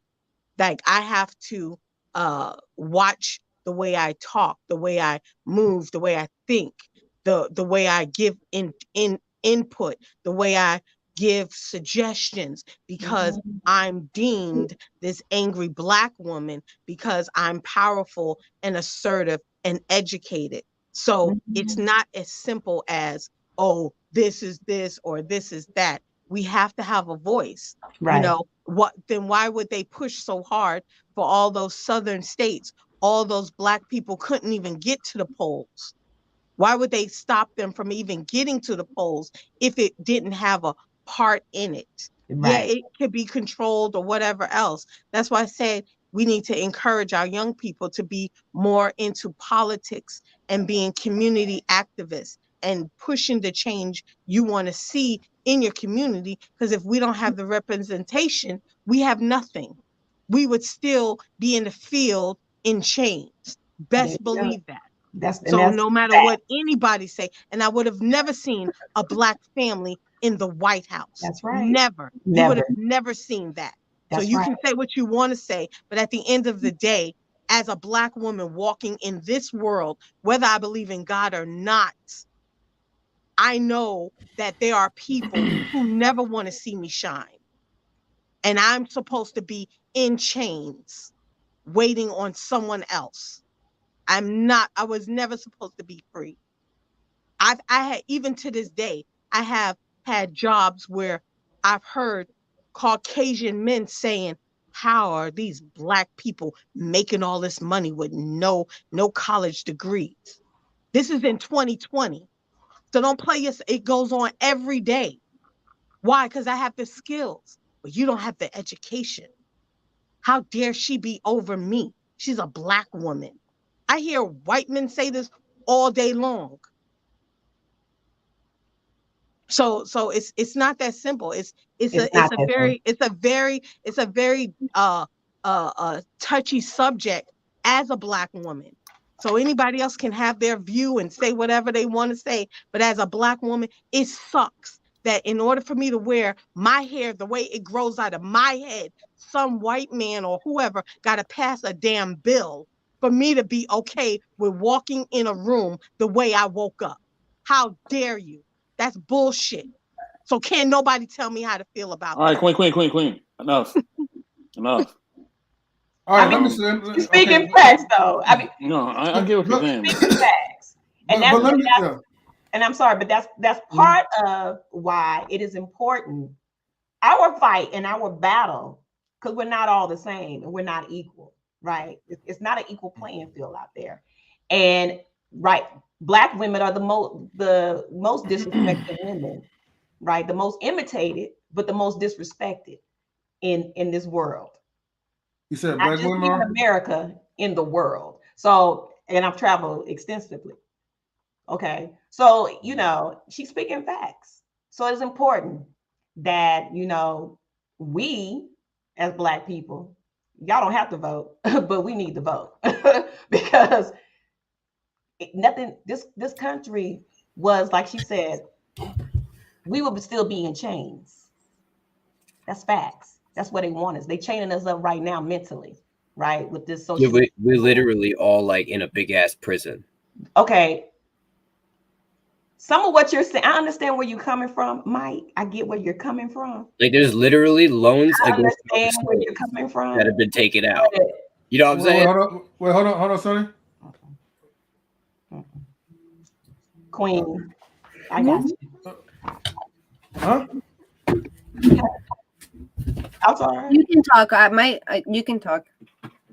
I get with the conspiracy theories and all of that stuff. I understand where he coming from. We living in the matrix. I get all of that. Because sometimes I say that. I believe in a lot of stuff. But if we don't get out there and make a change for our people, we probably won't exist anymore. That's real talk. And we can sit up here and pretend like, oh, everything is so hunky-dory. And we're killing ourselves. Black people are killing themselves. And let me say this. Georgia just passed a law where you don't have to get your gun registered. You just go out there with your license is clean. You can go out there and buy a gun. Right? 18 years old, you have a driver's license, you can purchase a gun. They do that same thing in Texas. The crime in Georgia, in Atlanta, Georgia, is high, extremely high. These kids out here killing each other like it ain't nobody's business. Because they want us to delete each other. That's why. And that's the only reason why it's like that. Exactly. We're extincting ourselves. We're killing ourselves. So they don't take the blame for it. Go ahead and kill yourself. We're okay with that. And if I go out here and get my gun, right, and you cross because this is a stand your ground state, you come over here in my yard, and I told you not to be in the mirror, I can shoot you down. And I can find a reason, George Zimmerman, and get away with it, right? In Florida. Remember him, how he killed Trayvon Martin? You got to remember you have to remember that. That's why you're always reminded of Trayvon Martin and all those kind of things, because those things are important. Thank goodness that those 3 white men that ran that Black boy down down here in Georgia, I can't remember his name. Ahmaud Arbery. Ahmaud Arbery, yeah. They got life in prison. 2020 was a wake-up call.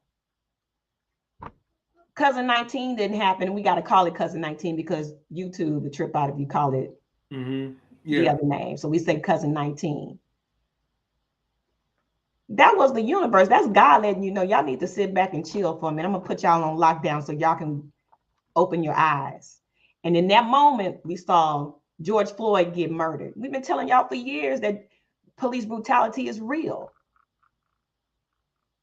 But it had to take that for it to wake up America and say, oh my God, this is happening. Otherwise, nobody, it's just another Black man. What the Black man do? What was he on drugs? Was he on this? Was he on that? Blah, blah, blah, blah, blah. And they still talked about it. And you can sit here and say, everybody can sit here and say and watch this and say, well, I didn't think that was happening. Did this really happen? It started a movement. That movement needed to happen. And a lot of people don't believe in Black Lives Matter. They don't support Black Lives Matter. That's fine. But it was a movement where everybody had to get up and you had to watch this happen. Now, let's go to the and I know I'm all over the place, but let's talk about the Capitol riots. We're trying to save America.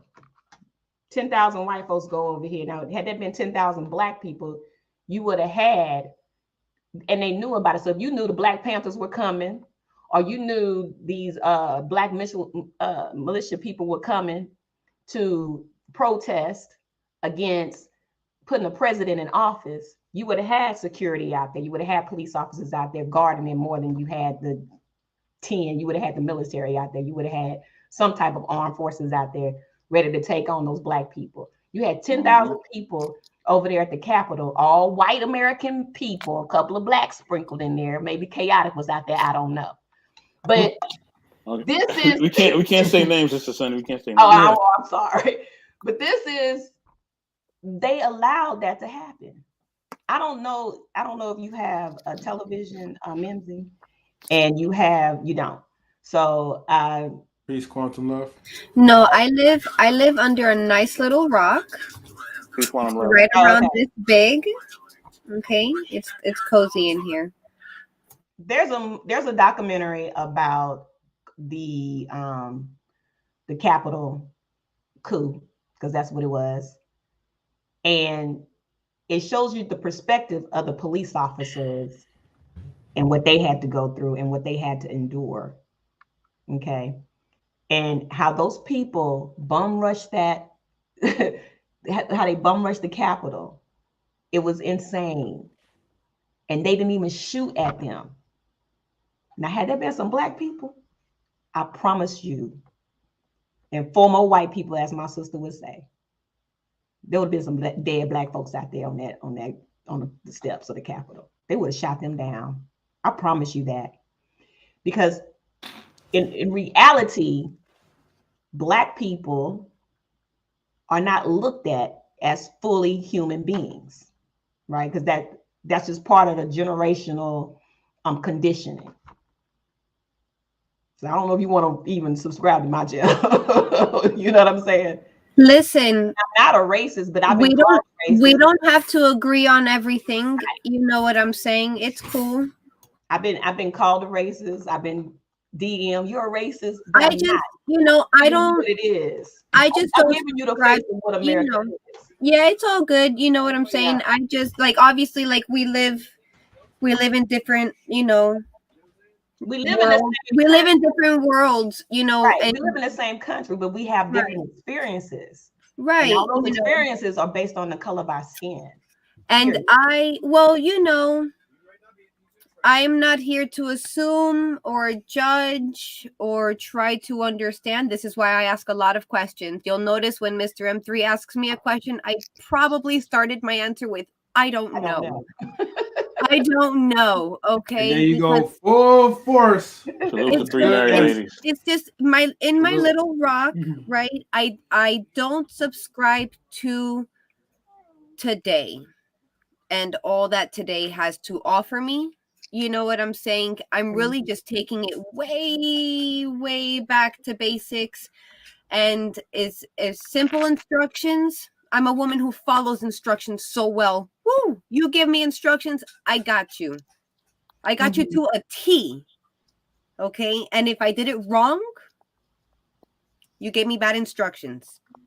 So I'm just, me personally, Mimsy Limbs just takes it all the way back, all the way. I keep it in the scriptures. I keep it with the Almighty. His instructions, he gives them to me. And I'm just learning what it is along the way, slowly but surely trying to figure it all out and get to what he wants me to be. Okay. Simple instructions. The Almighty tells me to do this. Who am I to argue? Right. I lack understanding. All I have to say is okay. But it's important for us, like Queen was saying, we should go out. It's important for us. We need to vote. We change. If we get out there and vote as a collective, as Black American people, we pick presidents, we pick vice presidents, we pick governors. That's what we do. problem is like she said, they're trying to stop us from voting. They're doing everything in their power.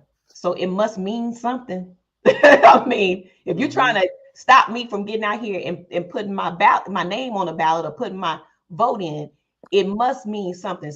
It's something, you know, because it's important that I don't get out there and do what I have to do.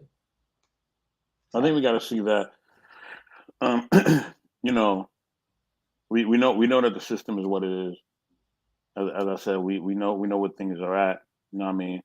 Of course, we will not just sit back and let things be. We will challenge the narrative. We will change the narrative. You know what I'm saying? And we've done that historically over time. But I still think that yes, there are certain things that that we are not privy to, or certain things that will take maybe not in our lifetime, but maybe kids or grandkids or whatever could benefit from. You know what I'm saying? And I think we just have to have the understanding that not everything that we are going through, or everything that we are seeing now is what's going to be our reality 10, 20, 30 years from now. Right. You know what I mean? Absolutely. Our reality is going to change. Perception is going to change. Our standards are going to change. You know what I'm saying? Right. I think in the YouTube space, I think the problem that people have in the YouTube space is the fact that we have to allow everybody to be themselves. You know what I'm saying? Unequivocally, unapologetically. We have to allow everybody to be themselves. I think when we get in these spaces, we just don't allow that. And I think that's why we have disagreements, and that's why we have different things. I think the biggest thing is that we all have to see, and I think this is what helps me in life, is that we have to understand that nobody knows everything. Right. Absolutely. Okay? Nobody knows everything. And nobody is perfect. We all are trying to figure this out. Okay? Mimsy has a piece of the map. I got a piece of the map. Sonny, you got a piece of the map. Queen got a piece. M3 got a piece. Mike has a piece. Everybody in the chat got a piece. We all got a piece of the map. Right? So now, I need to talk to Mimsy so I can figure out where I need to put my piece. Mimsy needs to talk to Queen to figure out where she needs to put her piece. Queen needs to talk to Sonny. Sonny needs to talk to M3. M3 needs to talk to the chat. We all putting our piece together to fit so that we could see what the puzzle really says. We all got a piece to it. Right. You know what I'm saying? So that's what life is about. You know what I'm saying? Now we put the pieces together, we gain understanding. You know what I mean? We gain more perspective. You know what I'm saying? We gain different things. Mm-hmm. That's why it's important to have these conversations, because you're gonna give me a piece of the puzzle, Sister Sonny, that I just don't have. Right. I don't have the piece of the puzzle that you have.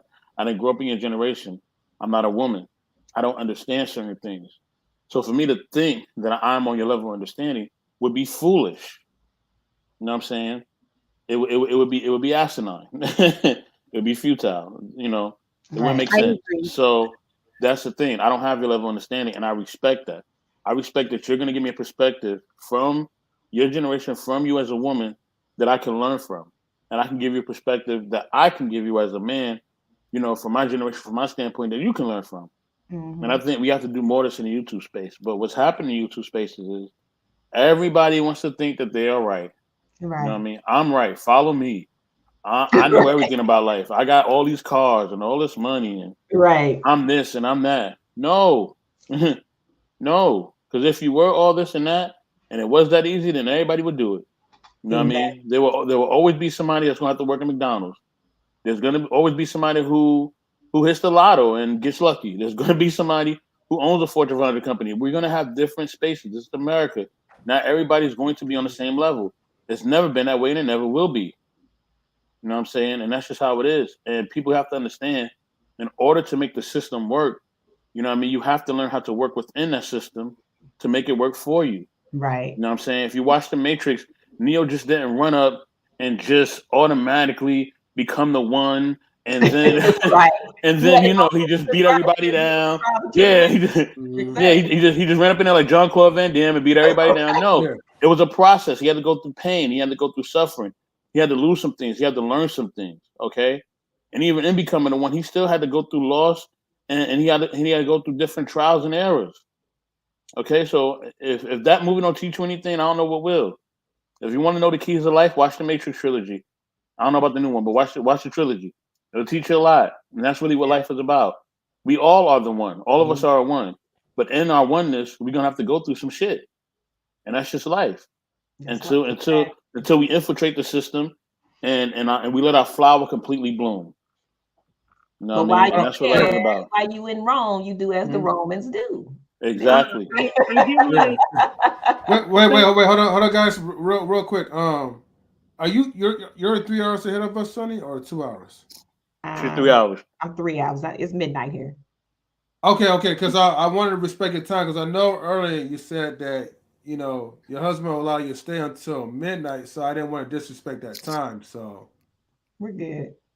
We're good. Okay. Yeah, when he walked down the stairs, and I'll be like, okay, it's time to go. Okay. Well, let's do this, right?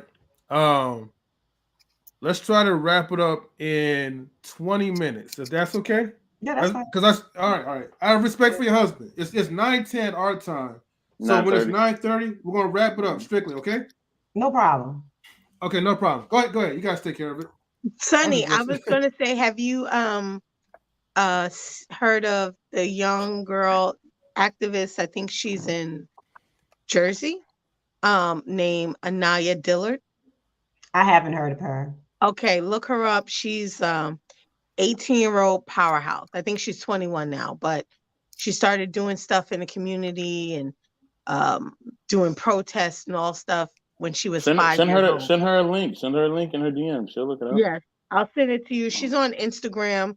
I talked about her in one of our streams called The Social Hour, and I was so inspired by just what she's done at such a young age. And I guess even in her city, I think she's in Jersey, but even in her city, she started the Juneteenth festival, and now it's an annual thing. Like, she did protests and all kind of stuff. And this young girl is such a powerhouse. So yeah.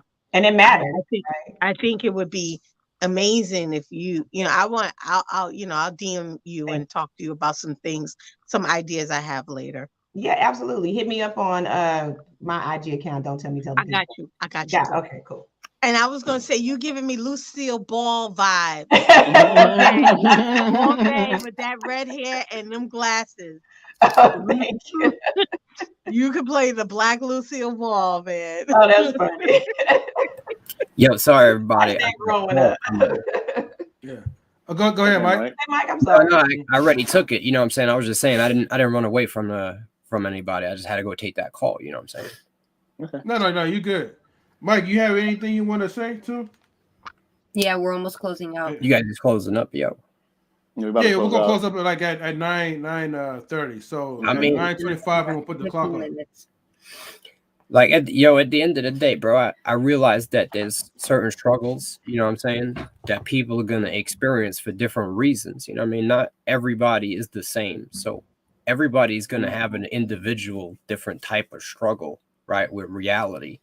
And what people really need to come together in the understanding of is that there's the reality that's painted before you, and then there's the true reality, and very few people can see that reality because too many people look through reality with rose-tinted glasses. But when you see the truth of reality, you realize at the end of the day, it's not a class or a race or this or that problem. It's really a control issue, and it's the rich, right, the wealthy who need to control, right, controlling the poor, the people who don't have. It's the people who haves. It's the haves versus the have-nots. Like martial law, right? That's what it really is, bro. Okay. It's the haves versus the have-nots. You know what I mean? It's a big club, and you know what I mean? We ain't in it. So yeah, we fucked. But most people that is in the club, they ain't gonna sit here and complain unless it's part of an agenda that they pushing. You know what I'm saying? Right. I kind of agree with that. All right, that's what's up. You do or do not? Yeah. I kind of agree with cool. it. I couldn't agree. Yeah, but I always say life is about choices. And I could choose to have, or I could choose not to have. And I choose to have. So I'm not going to complain about the rich. This is a capitalist society that we live in. America's big time capitalist. Let me suggest, if you have a phone, you have the internet, let me suggest you watch this movie called Basketball Diaries. Motorcycle Diaries, if you haven't seen it. And it's about Che Guevara, who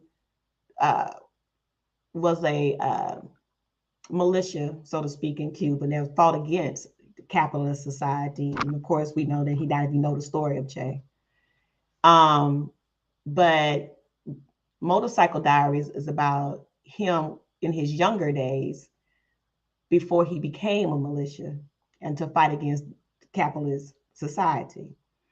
And he was going to become a doctor, and he traveled through talking about Che Guevara, right? And he traveled through I actually think I seen that America. movie. Oh, you saw it already? Yeah, I'm If pretty you haven't seen it, I suggest you watch it. It's a beautiful I was really into Che Guevara for a while. Mm-hmm. You know what I'm saying? I really did like what was going on, but you know what I'm saying? He got screwed over by Castro and shit. He thought he was doing something else, you know what I'm saying? And then at the end of the day, Castro, you know what I mean, did what Castro type of dudes do. Mm-hmm. You know what I'm saying? They ran over there on a boat, you know what I mean? And just ran up in Cuba like, what's up, dog? But it's a beautiful story, and how basically it's a story of how you think you see life in society and what your dreams are. And as you see life and see the world, your perspective changes. And that's what it's about. It's a beautiful story. I suggest, if you haven't seen it, to go watch it. And the journey. You ever seen the movie They Live? I'm sorry? You ever seen the movie They Live? They Live? I think I just saw that on it's my an old one. It's like an 80s movie, yo. I'm pretty sure it's old. Isn't it about Brazil? It's a dude and he puts on these glasses, right? And when he puts them on, he can see the reality. And like there's people walking around, they're like little serpent people. Like, I don't creepy. It's a good movie. It's not a scary movie. It's like an introspective movie on reality. Like all the billboards, right? When he puts the glasses on, they say like obey, consume. You know what I'm saying? Like he could see the truth with he got some special. Okay, They Live. Then I need to watch that. I watch a lot of documentaries and a lot of I like documentaries. I watch a lot. Yeah, I like documentaries, and I also like movies based on true stories. Mm-hmm. I love movies based on the scriptures, obviously. You should go watch the documentary about crack. Which one's that one? It's called Crack. Oh, okay. Is that about Freeway Ricky Ross? It's about crack in America and how the Reagan administration planted crack into the inner cities. Oh, to fight the Contra. The Contra wars, bro, in Venezuela, they was funding them, right? With the crack money through Reagan. Right. Reagan was doing that. All up in there, bro. Y'all should watch that one. See, where I say I don't know, and I live under this little rock here. I've got Mike over here, my husband, and he's just he knows. Okay. I've seen some shit, you know what I mean? I did research into the Contra wars and I ask a lot of questions. And you know what I'm saying? That was the government that was doing all that shit. You know what I mean? They needed black money to fund these black wars, bro. You know what I'm saying? But that crack epidemic destroyed. When I say black wars, I mean no, I know what you're talking about. War. This isn't a race war, right? But it kind of is a race war because crack was put into the inner cities. When you say a black budget and a black war, that means it's off the record. You know what I'm saying? Not like just black for the as audience, not black as in race, but black as in budget. I wanted to clarify. I understand what you're saying. Black wars. It's like shadow government shit. You know what I'm saying? Well, we got a lot of. I'm saying it was a race war because it killed a lot of black. It broke down the black family. That's what crack. Of course it did. I've seen it myself. You know what I'm saying? They want us to feel sorry about the opiate epidemic. Yeah, I mean, I'm from New York. I've seen the crack. You know what I mean? Epidemic. Just like I've seen the aftermath of just complete destruction. I've had mad friends. Their mama was a crackhead. You know what I mean? Shit was just all crazy. You know what I mean? Thanks to the Reagan. And then at the same time, they put in mad crazy, you know what I mean, strict laws, and it was just putting everybody in jail and essentially turning the prison system into modern day slavery with, you know what I mean, prison wages. How many black people how many black ridiculous, people bro. versus white people. Ridiculous amounts of people were or put in jail marijuana for for the rest having of their crack lives. on them And in then New the York child City, molester gets out. doing know. life and shit for a bundle of crack. Like, what the fuck? Right. But Dude would not have made even, like $300 on that shit. He's in doing life. but a person that was years ago, or I don't know if it still happens today, but if they had a $5 crack rock on them, they would serve 5 to 10 years, where a child molester would serve 2 to 3. And think about that. It's the child molester who molested a child, right? Molested someone or assaulted someone that ends up on the crack cocaine. I'm gonna be honest, You though. understand what I'm saying? So it's If that just child molester gets in the system is not set up. you only got to do a few days. You know what I'm saying? If It's rigged. If they don't put him in the protection, That's why it's important to vote. he won't be doing more than a few days if they put him in a regular population. So in the voting, right? I understand that the little bit that I understand. Bear with me and try to understand what I'm saying. Okay. Sure. Okay. There are people that are sitting, right, and that are in office or whatever, and they've been there for like 30 years. Mitch McConnell. Right. Okay. Right. That's as far as that knowledge goes. That is unacceptable. That needs to be changed. Yeah, like right. There's certain positions of Congress where there's no like term limit, like a president. Yeah, that's not okay. You know what I'm saying? So like they need to be voted out and then bring in the new people. But is that see, this is where I have questions. This is why I subscribe to your channel, because I have questions. So is that something that people even vote on? The 30 something that we can vote on to get someone out of the elected seat? Like how do you get those people out? You vote them out. You vote them out. But if so many, see now here's where I go with my brain though, right? Because they've been sitting there for 30 years, which means they get voted in. Right. They get voted back in because they have a lot of money, right? And they are able to swindle their way back in by convincing people that everything is good. Mitch McConnell is one of them. Lindsey Graham is another. I don't even know how Lindsey got back in office. I mean, on the surface, it might seem that simple, right? So the point is, it is rigged, then, right? Basically, I can't help because the money is the power. I can't help but feel like in the end, right? So then I go, this is how my brain works. I hope you can bear with the struggle that I really want to understand that this is where my brain leads back to where it is rigged and it is still the two heads of the same beast and they're still going to put in whoever they want. So it's a system that is flawed. We know that. We know that is flawed, right?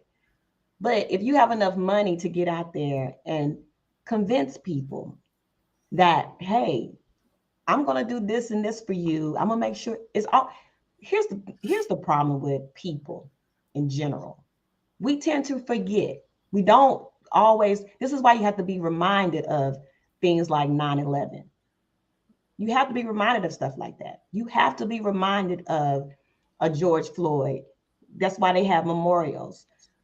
So you can be reminded, because if you didn't be reminded every year of what's going on in the world, you will forget, because you'll get caught up in your Instagram and your MTVs and the Kardashians and all that. You forget. That's why that's out there, to take you off track of what's going on, so you can forget.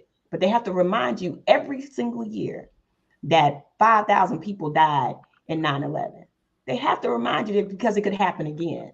This is why you have to be reminded of your history. Just like the 1619 Project. They don't want to teach you that because they don't want you to know what happened in real history, how they treated Black people or the Africans that came over here. They don't want to teach you that because they don't want to be reminded of what they did and how they treated people. See, America wants to be this golden apple and everything is grand and beautiful here. And the Pilgrims just came over here and they didn't do shit. They just came over here, ate their cows or whatever. They're going to talk about how they slaughtered millions of Native Americans or put Africans on ships and threw them overboard when they got, I'm not going to get on my soapbox, but you have to be reminded.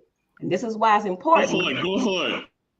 This is why it's important for us to get out here and vote. Now, you may not believe in voting, Mike, but it's important for Black people to get out here and vote because we change history no matter what it is. If it's music, if it's fashion, if it's putting presidents in office, that's what we do. And see, the real American culture is Black culture at the end of the day. Okay. So with that being said, I don't want to keep going in and going off, but y'all can come to my channel sometimes, and sometimes I go in. I'm trying to be a lot kinder about it, but the way I'm rambling right now, I might go back to doing what I was doing. But yeah, that's what I talk about on my show.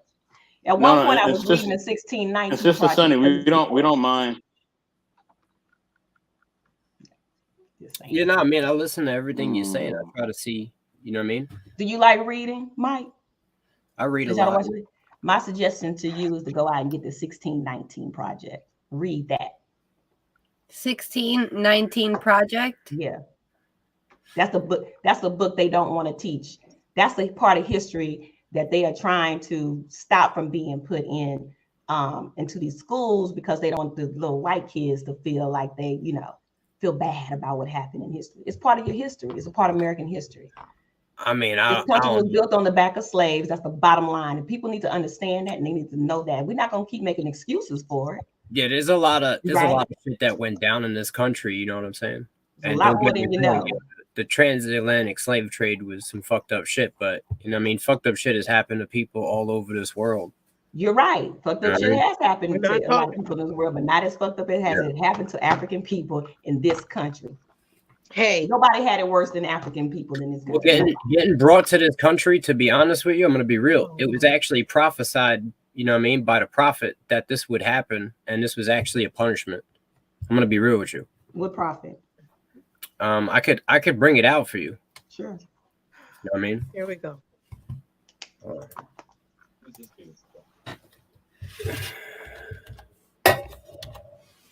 So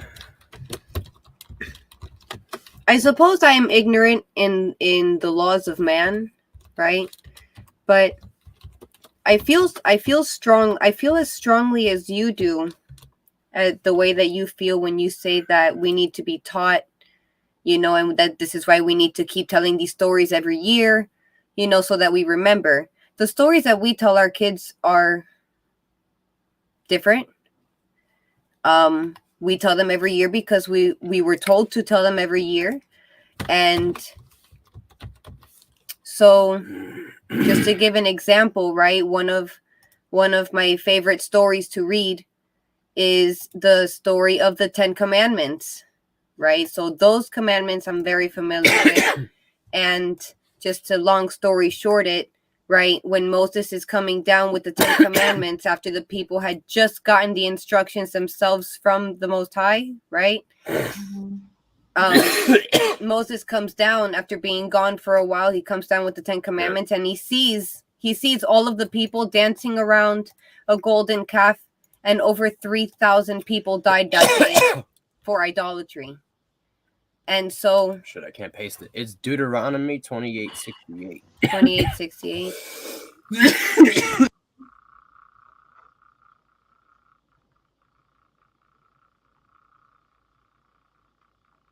You said with 20 what?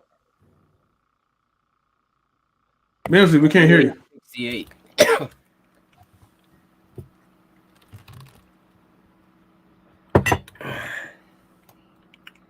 Okay, I see it.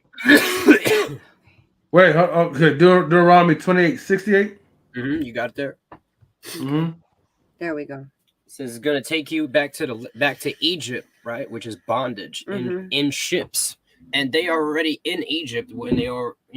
How are they going to take a ship to Egypt if they're in Egypt? You feel me? So he's talking about putting them back in bondage in ships.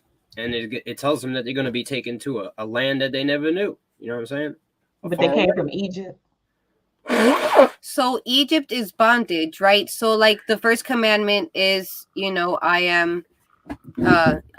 Egypt is synonymous with bondage. With bondage, yes, with slavery. Because the Almighty took them out of the land of Egypt. Out of the house of bondage. Yep. All right. I'll take this. So it explains that this was going down. That's the first commandment.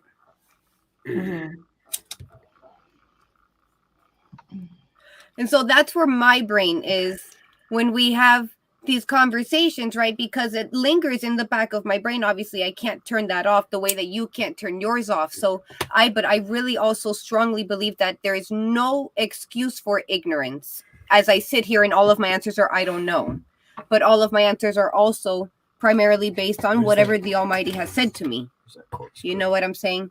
So I don't know.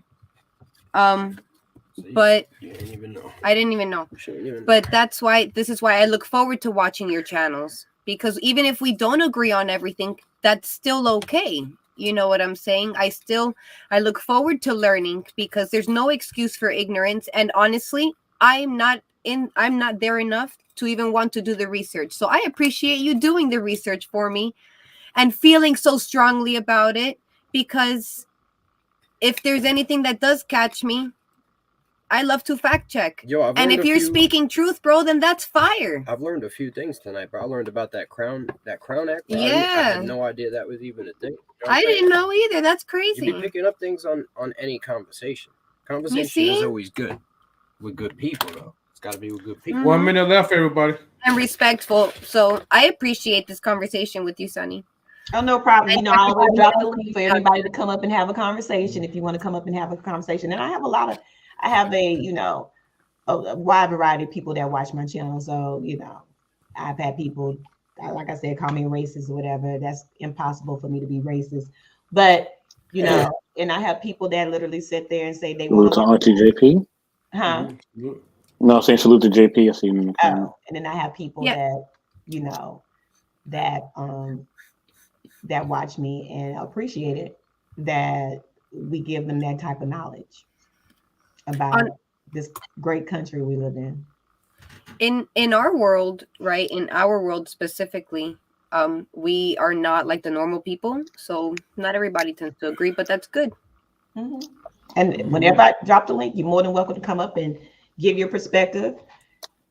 You know, I'll let everybody come up and say Thank you. Because you see, I had a conversation with the person I'm not supposed to mention on this channel. That's a great part of YouTube. We all can just share different perspectives. We all can give them perspectives, and we all can respect each other. Yay! YouTube keyword. Now, with that being said, everybody. Go ahead, M3. Now, with that being said, I'm sorry. What she say? She said she'll hit you up tomorrow. Okay, thank you, Queen. Send you a message. Okay, I appreciate that. All right, so with that being said, everyone, and salute to JP as well too. Thank you for tuning in. We will have to close out. So what I want to do, I'm gonna get everybody to shout out their social media. Let me remove this timer. Okay, we're gonna start off with Queen Forever 2K first.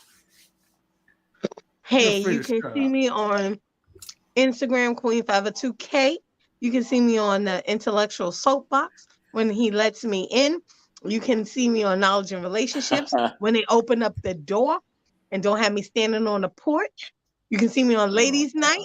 You can see me on the Social Hour on Fridays, you know, and you may even see me on Sunny, the political guru queen, Afro Puff, hitting the streets. So have a good night. You too, Queen. Have a good night. Thank you. Next time, I'll make sure Mr. Best have the key ready for you. All right? Maybe. Salute to Princess K. I see Princess K in the comments. Princess K. This is, oh man, I'm late. I know, but we have to. It's 12 o'clock on Sunny's time. Well, no, actually 12:33 to be exact. So we want to make sure that we respect her husband and she gets her proper rest. Daryl Long says, "Y'all still going?" Yes, sir. We are. Well, actually, we're wrapping it up. So, she said, "I hope it was a great stream." Well, it is Najee in relationship, so yeah. Just catch the replay and let that be the judge, I'll say. And okay. And now we're gonna highlight Mike and Mimsy, the lovely power duo for the Almighty with the Silencios. We appreciate you having us up.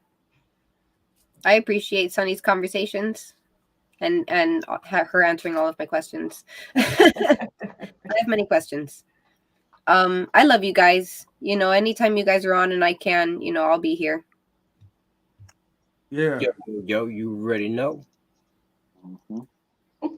All right.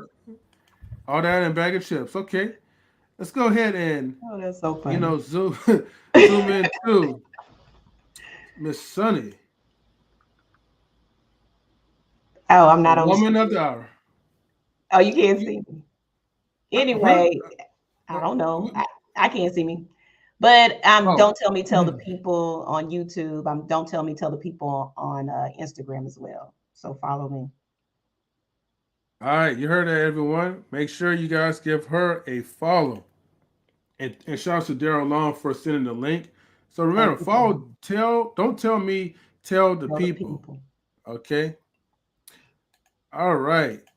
Now we're going to go ahead and then zoom in on the best of the best of the best. Mr. Best in the World 84. What's going on, family? Thank you, M3. Peace and love to everybody in the chat land. Thank y'all for joining in the chat. Sister Sunny, thank you so much for gracing us with your presence. You know what I mean? Thank you for bringing the love, the insight, you know what I mean? Everything else that you bring to us. We truly appreciate you. Thank everybody for who jumped on the panel. Daryl Long, Mike and Mimsy Queen. You know what I mean? Thanks to everybody for just, being on our journey with us. You know what I mean? And thank you for tuning in Knowledge of Relationships and definitely tune into Intellectual Soapbox as well. You know what I'm saying? Y'all have a good evening.